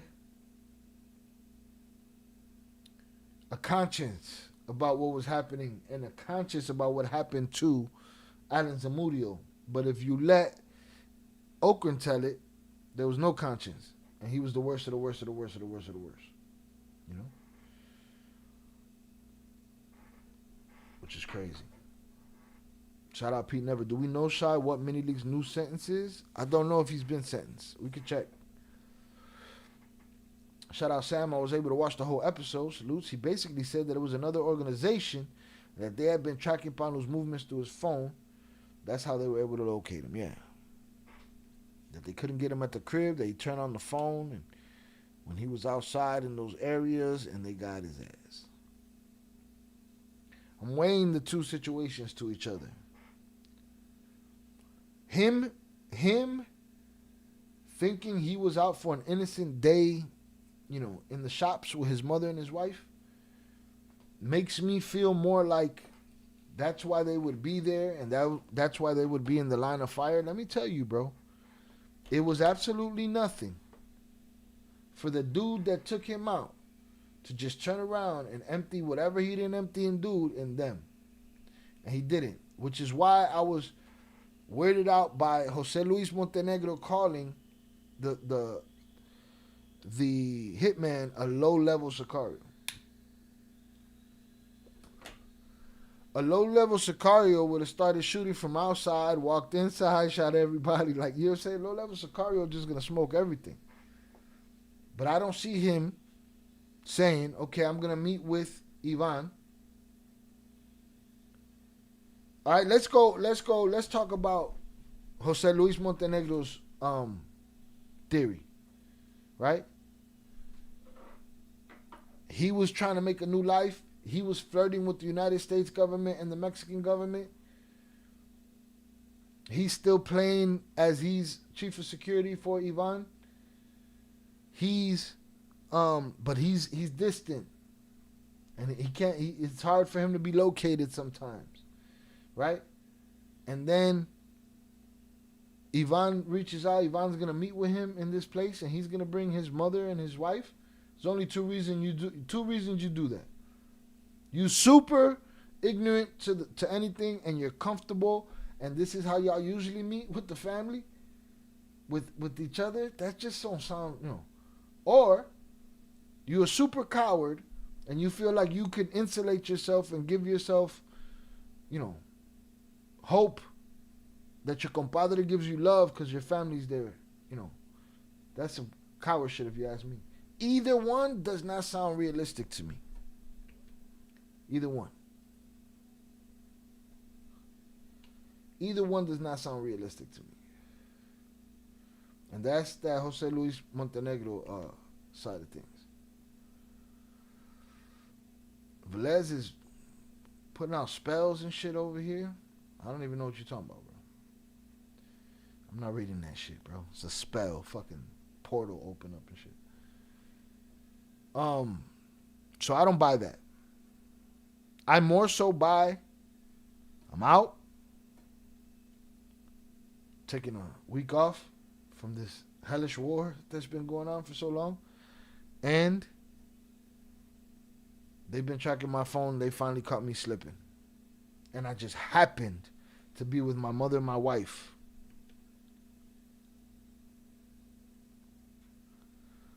That sounds way more believable than he was going to have a meeting with the big bad wolf in Mexico City. I don't know. You tell me. What do you think happened? I don't even know. If we put up a poll, what would the poll be? I don't even know.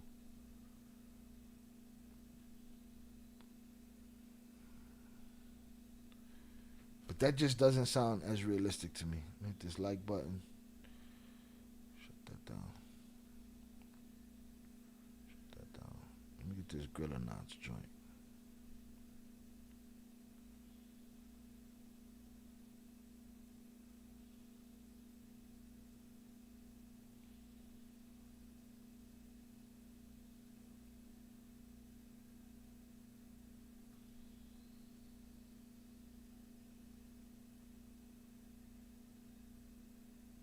Oh, holy shit. Luca came in here with the information and shit. Too much information and shit. All right, shout out Luca. Journalist, that's Annabelle Hernandez.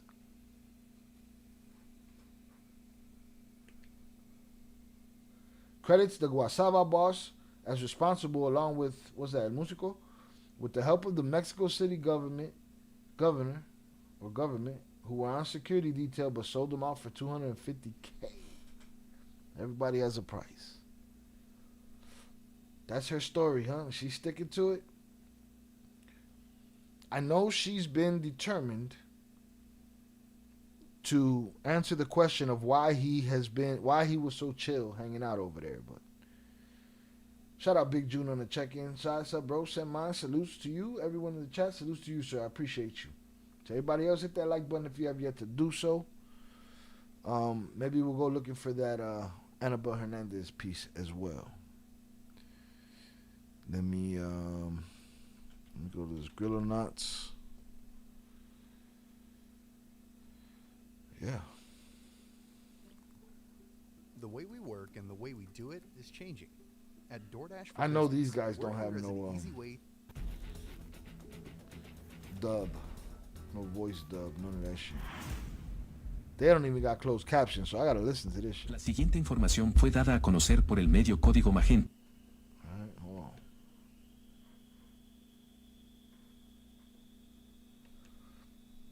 Episode 122525. Okay, salutes. I feel like that's probably the only one that I didn't. Did I cover that one? I might have. I don't know. We'll see. I appreciate you, Luca. Thank you very much. I'm gonna check it out. You see, again, this is probably AI, but it's always these young images of these dudes. These dudes is grown men, man. They forever young on the streets or on the internet streets. Quien reveló la identidad de los comandantes y operadores del cártel de San Pedro, que opera en San Pedro Garza García para Iván Archibaldo Guzmán Salazar, y su siguiente información fue... All right, 12-12-25, salutes. Give me, let me listen to this quickly, some of it in Spanish, so that I can get a grip on what he's talking about. He's talking rather fast. All right, there's no closed captioning, there's no dubbing, there's nothing on this video. Dada a conocer por el medio Código Magenta, quien reveló la identidad... La siguiente información fue dada a conocer por el medio Código Magenta, quien reveló la identidad de los comandantes y operadores del cártel de San Pedro, que opera en San Pedro Garza García para Iván Archibaldo Guzmán Salazar y su hermano Jesús Alfredo, líderes de los Chapitos. Según el medio... Jonathan Pantria sent $3 hashtag Pyro was unalived hashtag your commercial was interesting hashtag know your spots barteller not hashtag no smut. Shout out JP for the $3 power chat. Hashtag Pyru was unalive. That's Panu, my friend Panu. Hashtag your commercial was interesting. What commercial was that? That was a commercial, the preview. Hashtag know your spots. Cartel or not. Hashtag no smut. No smut on your name? Te estoy velando. Salute JP for $3 power chat. Right? This guy said that they got information from a guy named Magenta. De los comandantes y operadores del cártel de San Pedro Código Magenta, quien reveló la identidad de los comandantes y operadores del cártel de San Pedro, que opera en San Pedro Garza García para Iván Archibaldo Guzmán Salazar y su hermano Jesús Alfredo, líderes de los Chapitos. Según el medio antes referido, todo comenzó en 2009 cuando Arturo Beltrán Leiva se estableció. He's talking about a connection between supposedly this informant that intercepted this information. Too much fucking information. Oh, too much information and shit. Outed the San Pedro cartel or the San Pedro cartel as connected to the Chapitos, and it's telling the story of how. This is Arturo Beltrán Leiva. Let's see what he says. En San Pedro Garza García y el entonces alcalde Mauricio Ferido, todo comenzó en 2009 cuando Arturo Beltrán Leiva se estableció. All right, everything started in, what did he say, 2009?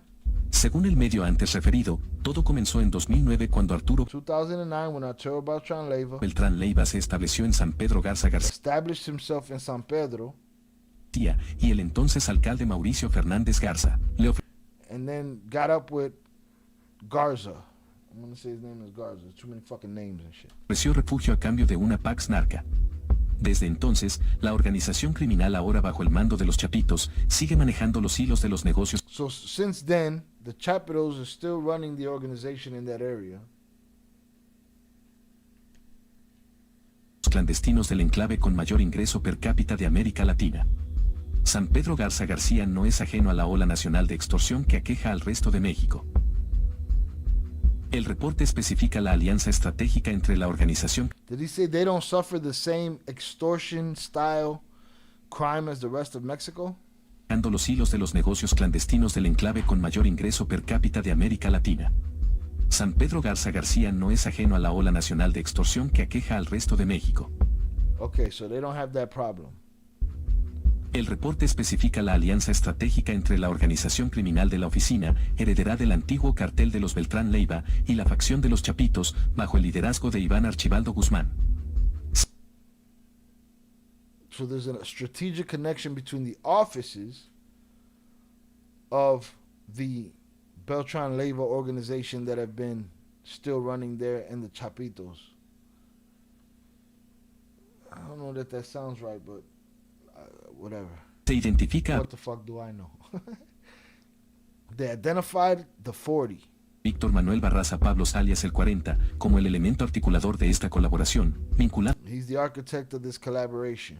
Directamente a operaciones ilícitas como el tráfico de fentanilo, la práctica de extorsiones y la intimidación a figuras de Pablos alias el 40 como el elemento articulador de esta colaboración, vinculado directamente a operaciones ilícitas como el tráfico de fentanilo. Involved directly in things like Fetty Wap trafficking, extortion, la práctica de extorsiones y la intimidación a figuras del ámbito empresarial.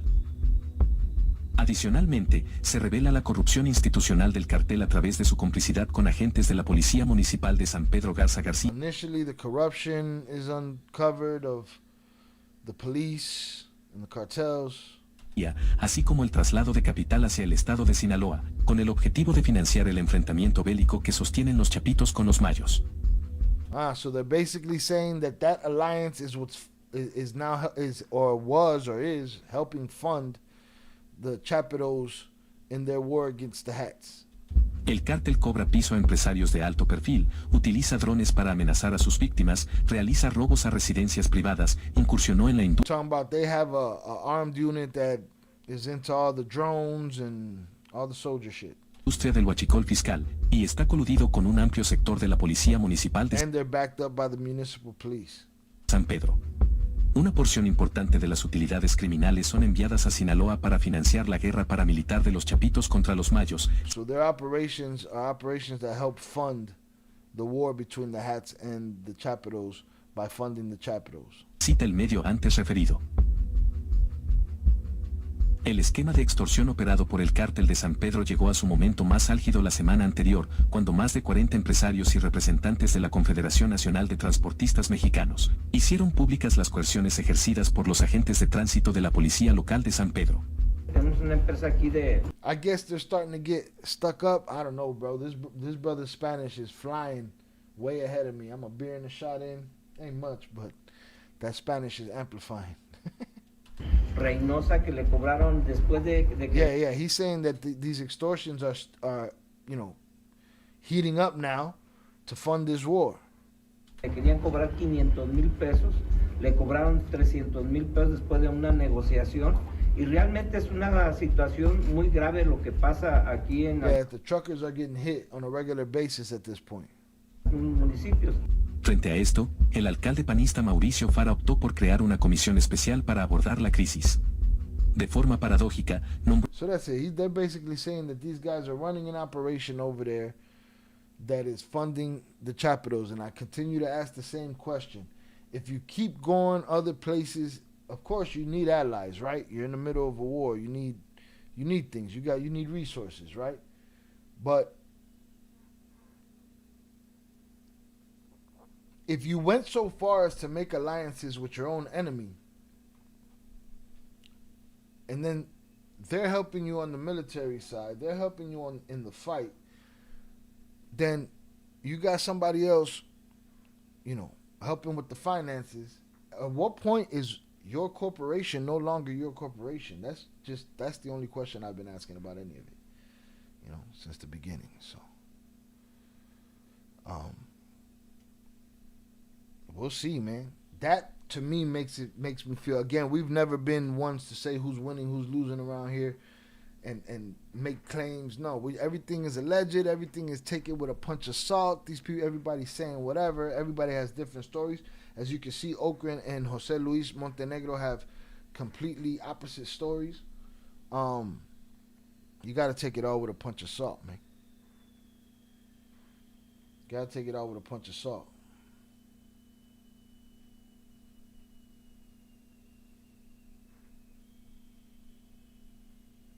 It's just like American politics and crime and corruption. You don't know what to believe at this point. You know what I'm saying? Everything is on the table. What you thought was impossible is no longer impossible. That's the thing that I don't like the most, when people say that can never happen. Man, stranger than fiction, such as life. It is what it is. I mean, it is what it is. It is what it is. Shout out Ravens. Loose Raven.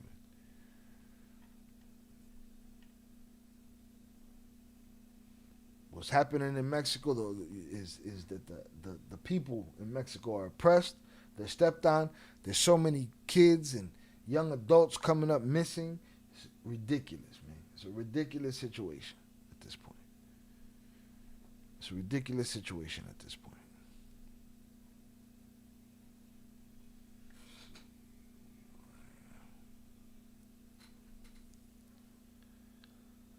All right, you got our government utilizing the word cartel to do whatever they want.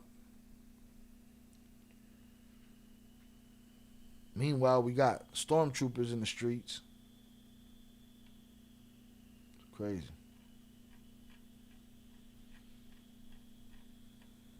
All right, y'all. I think we covered it all tonight. There's nothing else to talk about. I think your boy's gonna kick the rocks. Let's see what's up with mini league sentencing though, because I know Pete never asked.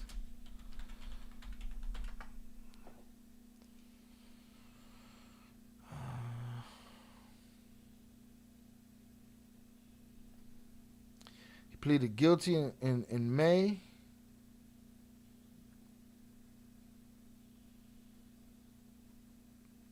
Yeah, no sentencing yet. He remains in custody. We'll see. 0?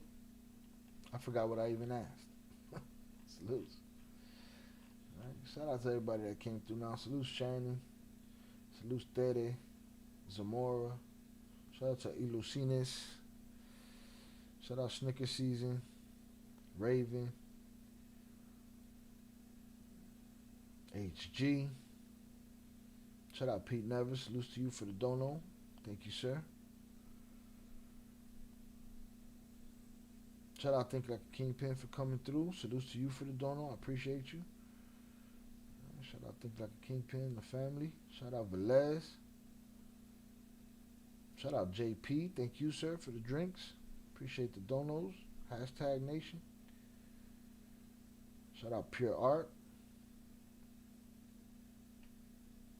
Alright, salutes to everybody that wasn't around tonight. Positive vibes to them.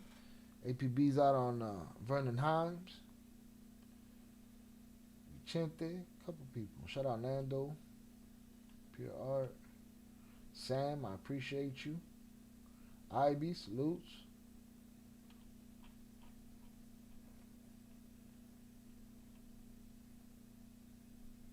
Shout out Pete Never. Shout out Luca, appreciate you.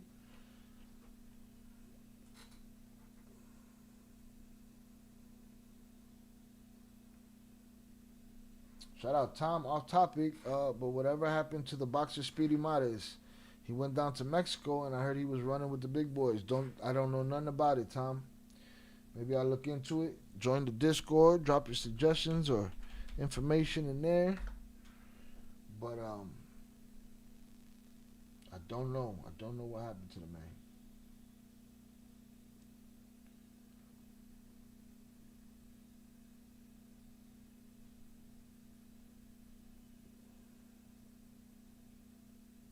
Forward to episode 3121 to minute 34:30 for the age episode. Is that the 25:25?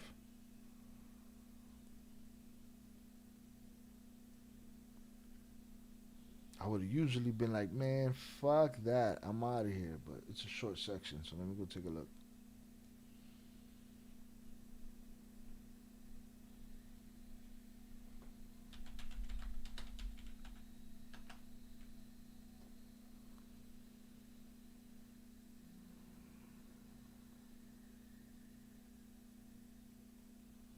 Bienvenidos a Narcosistema. Soy Anabel. Relax.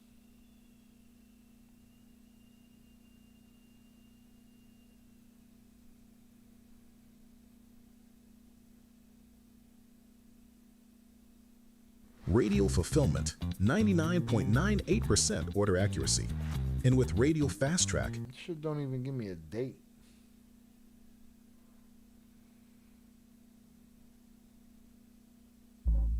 Oh, December 25th. Okay. Pitaya. Shout out to Luca for the timestamp. Let's get it. Cártel de Sinaloa e imponer un nuevo orden criminal con la anuencia de altos funcionarios del gobierno de Claudia Sheinbaum. Es el Chapo Isidro and company who have devastated the Chapitos in Culiacan and other places in Sinaloa. It is Chapo Isidro who had warned the so-called Chapitza to his whereabouts on December 21. Panu was not accompanied by hitmen because it is said that he was allegedly being guarded by members of the capital's own. English, motherfucker, do you speak it? What's wrong with this AI, bro? This AI is wilding. Shout out Luca. Shout out ECA on the check-in. Appreciate you. Thank you for coming through. Police force, as he hadn't expected treachery. They stabbed him by was allegedly was not accompanied by hitmen because it is said that he was allegedly being guarded by members of the capital's own police force. As he hadn't expected treachery. Being guarded by members of the capital's own police force. When that dude was leaving that area, we ain't seen nobody flinch. Nothing. They stabbed him by his mother. He couldn't resist the assault at all. Wherever he is at this moment, Ivan Archibaldo Guzman Salazar will be dismayed, perhaps even moved by the brutal execution of Panu, his friend, his compadre, and one of the last strong operators he had left, Tony, in the twilight. She's saying the same thing that Oakland said, you know? This is a hit for him. Of the Chapito's empire. Panu's death is almost a coup de grace a las. What the fuck is a good grace a las? English, motherfucker, do you speak it? She said a good grace a las. These AI voices wilding today indeed. All right, good grace a las. Fuck. It will be necessary to see in the coming days if what remains of the armed groups of Panu and Chapito decide to take revenge. We have already revealed on multiple occasions that Omar Garcia Jarfido received bribes from Chapitos, but that he... All right, I can't do this. She's all fucked up in English. That shit sounds crazy. She just casted a spell and shit. Fuck. Los próximos días, si lo que quede de fuerza de los grupos armados del Panu y los Chapitos deciden tomar venganza. She said, we'll see in the next couple of days if the Chapitos or the people of Panu want to get some revenge. Video time don't match podcast time. Okay. Yeah, it's trying to use her real voice. And when it can't take pauses and ringing of words or letting words ring out. You know. It's using the cadence of Spanish. Right, exactly. It's all fucked up. Sobornado. Lugares de Sinaloa. Es el Chapo y sí. Hold on, let me see if I get a caption here. Yeah, hold on. You got it in the English? Bah, I'll take it. I'll take it. Here, I'm going to go 29 and we're going to go from there. Hold on, see the mother. Para este reporte, que están enteradas de los detalles de la ejecución del Panu. All right, according to reports, he was betrayed. Habría sido un funcionario quien habría dado a los ejecutores. Supposedly, a municipal police officer gave the hitman Panu's location, which is against what Okran is saying. Exacta del Panu a cambio del pago de un soborno de $200,000. In exchange for a $200,000 bribe. Shout out Luca, perfect timing. Salutes, appreciate you. Okay, so supposedly they sold his information. The execution was allegedly ordered by Fausto Isidro Metaflores, alias El Chapo Isidro. Around 8 p.m., two hitmen entered the restaurant and opened fire on Panu and one of his companions. It says killing his mother as well as another woman.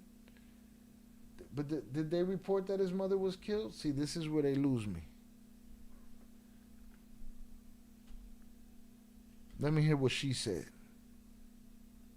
Dejando a su madre ilesa, al igual que otra mujer que estaba sentada en la mesa, sus acompañantes, dejando a su madre, cargaron sus armas sobre el cuerpo de Panu y uno de sus acompañantes, dejando a su madre ilesa, al igual que...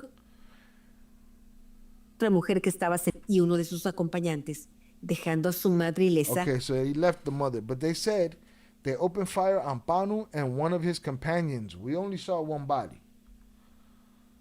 And it says leaving his mother and his wife. Al filo de las 8 de la noche, entraron al restaurante dos sicarios que descargaron sus armas sobre el cuerpo de Panu y uno de sus acompañantes, dejando a su madre ilesa, al igual que otra mujer que estaba sentada en la mesa, As well as another woman that was sitting at the table. quien se dice era esposa del Who is said to be his wife. narcotraficante.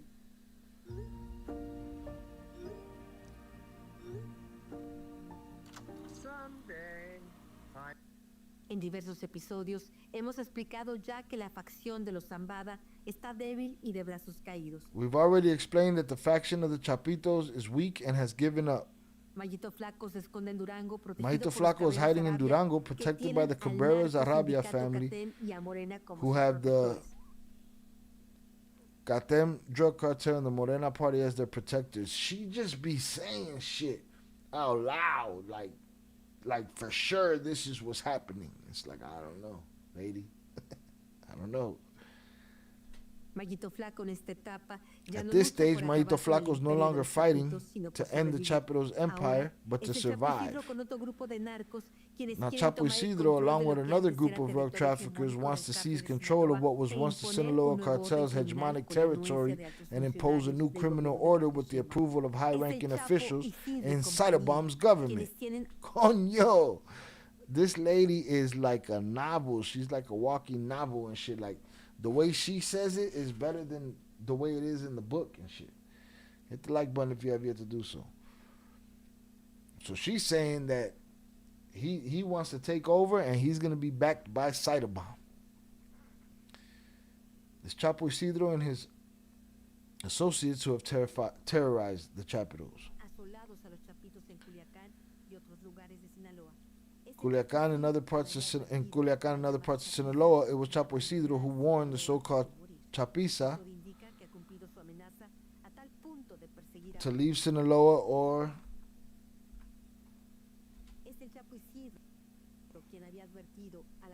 die. And all indications are that he has carried out this threat to the point of pursuing Panu all the way to Mexico City.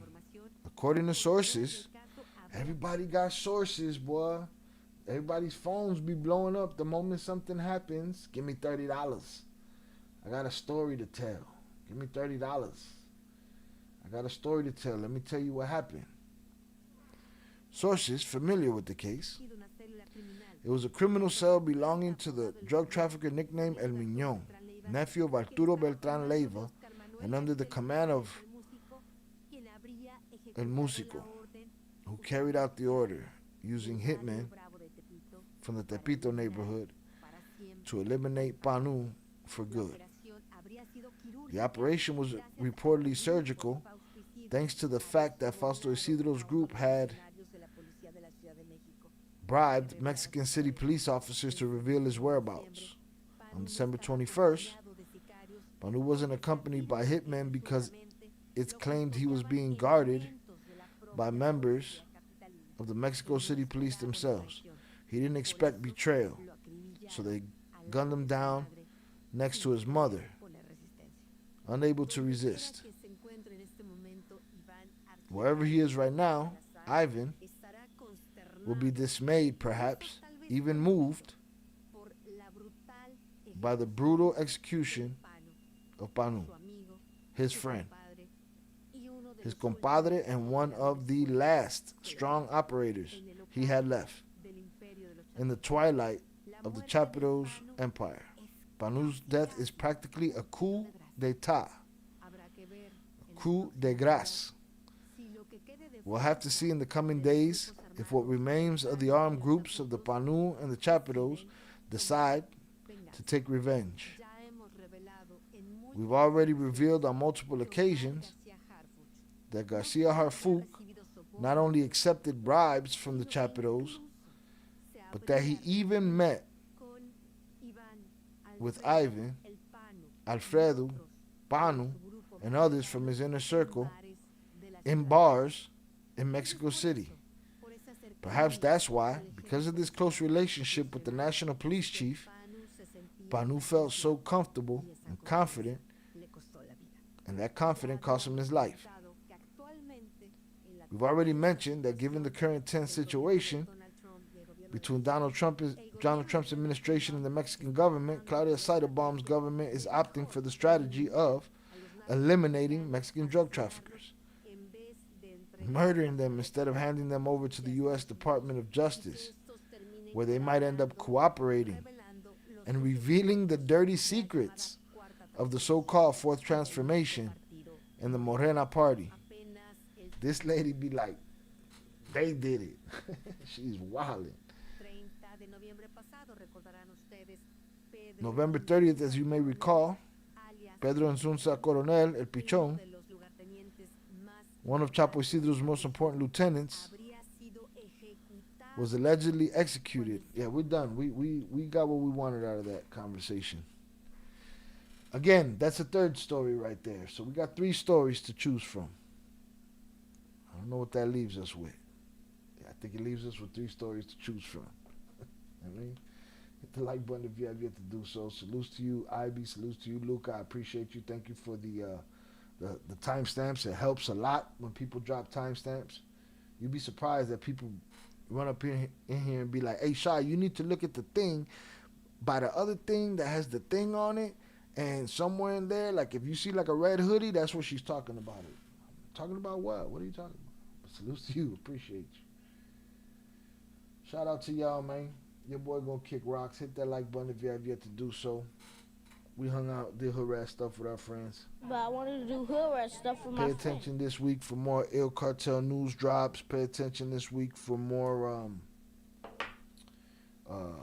Go check out Trader that dropped today at 5:30. Right, jump in the playlist section. Go catch those. Everything you haven't seen on this channel, it's in there. All right, all the exclusives with the Flores twins, all of the Cartel Chronicles where we've covered the timeline over the last 2-3 years. All of that is in there. We got former Kingpin Reacts with Jay Flores. We got the Cartel Wives series, the Surviving El Chapo series. We got the Trader series now, the Cartel series. So make sure you go check all that stuff out. Go check out those playlists on the channel. Right? If you want to sub up to my other channels, I got other channels, Ill Films, where I cover movie and TV. And we have Ill Crimes, where I do body cams and true crimes. Sub up there. Right? I appreciate y'all. Y'all have an amazing night. Hunter's up in the chat for y'all. Maybe you see me this weekend. Maybe you don't. I think there's some fights going on tomorrow. So we'll see what's up with that. Boy gonna get out of here, go get him a sandwich. All right. With that said, salute to all the donators, all the wrenches, the usual suspects, the Ilucines, the El Avengers. Salute to all of y'all, man. I appreciate y'all. And stay tuned. All right, we grinding over here. I'm going to go yell at somebody in the comments. Y'all can join me. It's on the last news video, Il Cartel news video. Yeah, I'll drop the link to that motherfucker.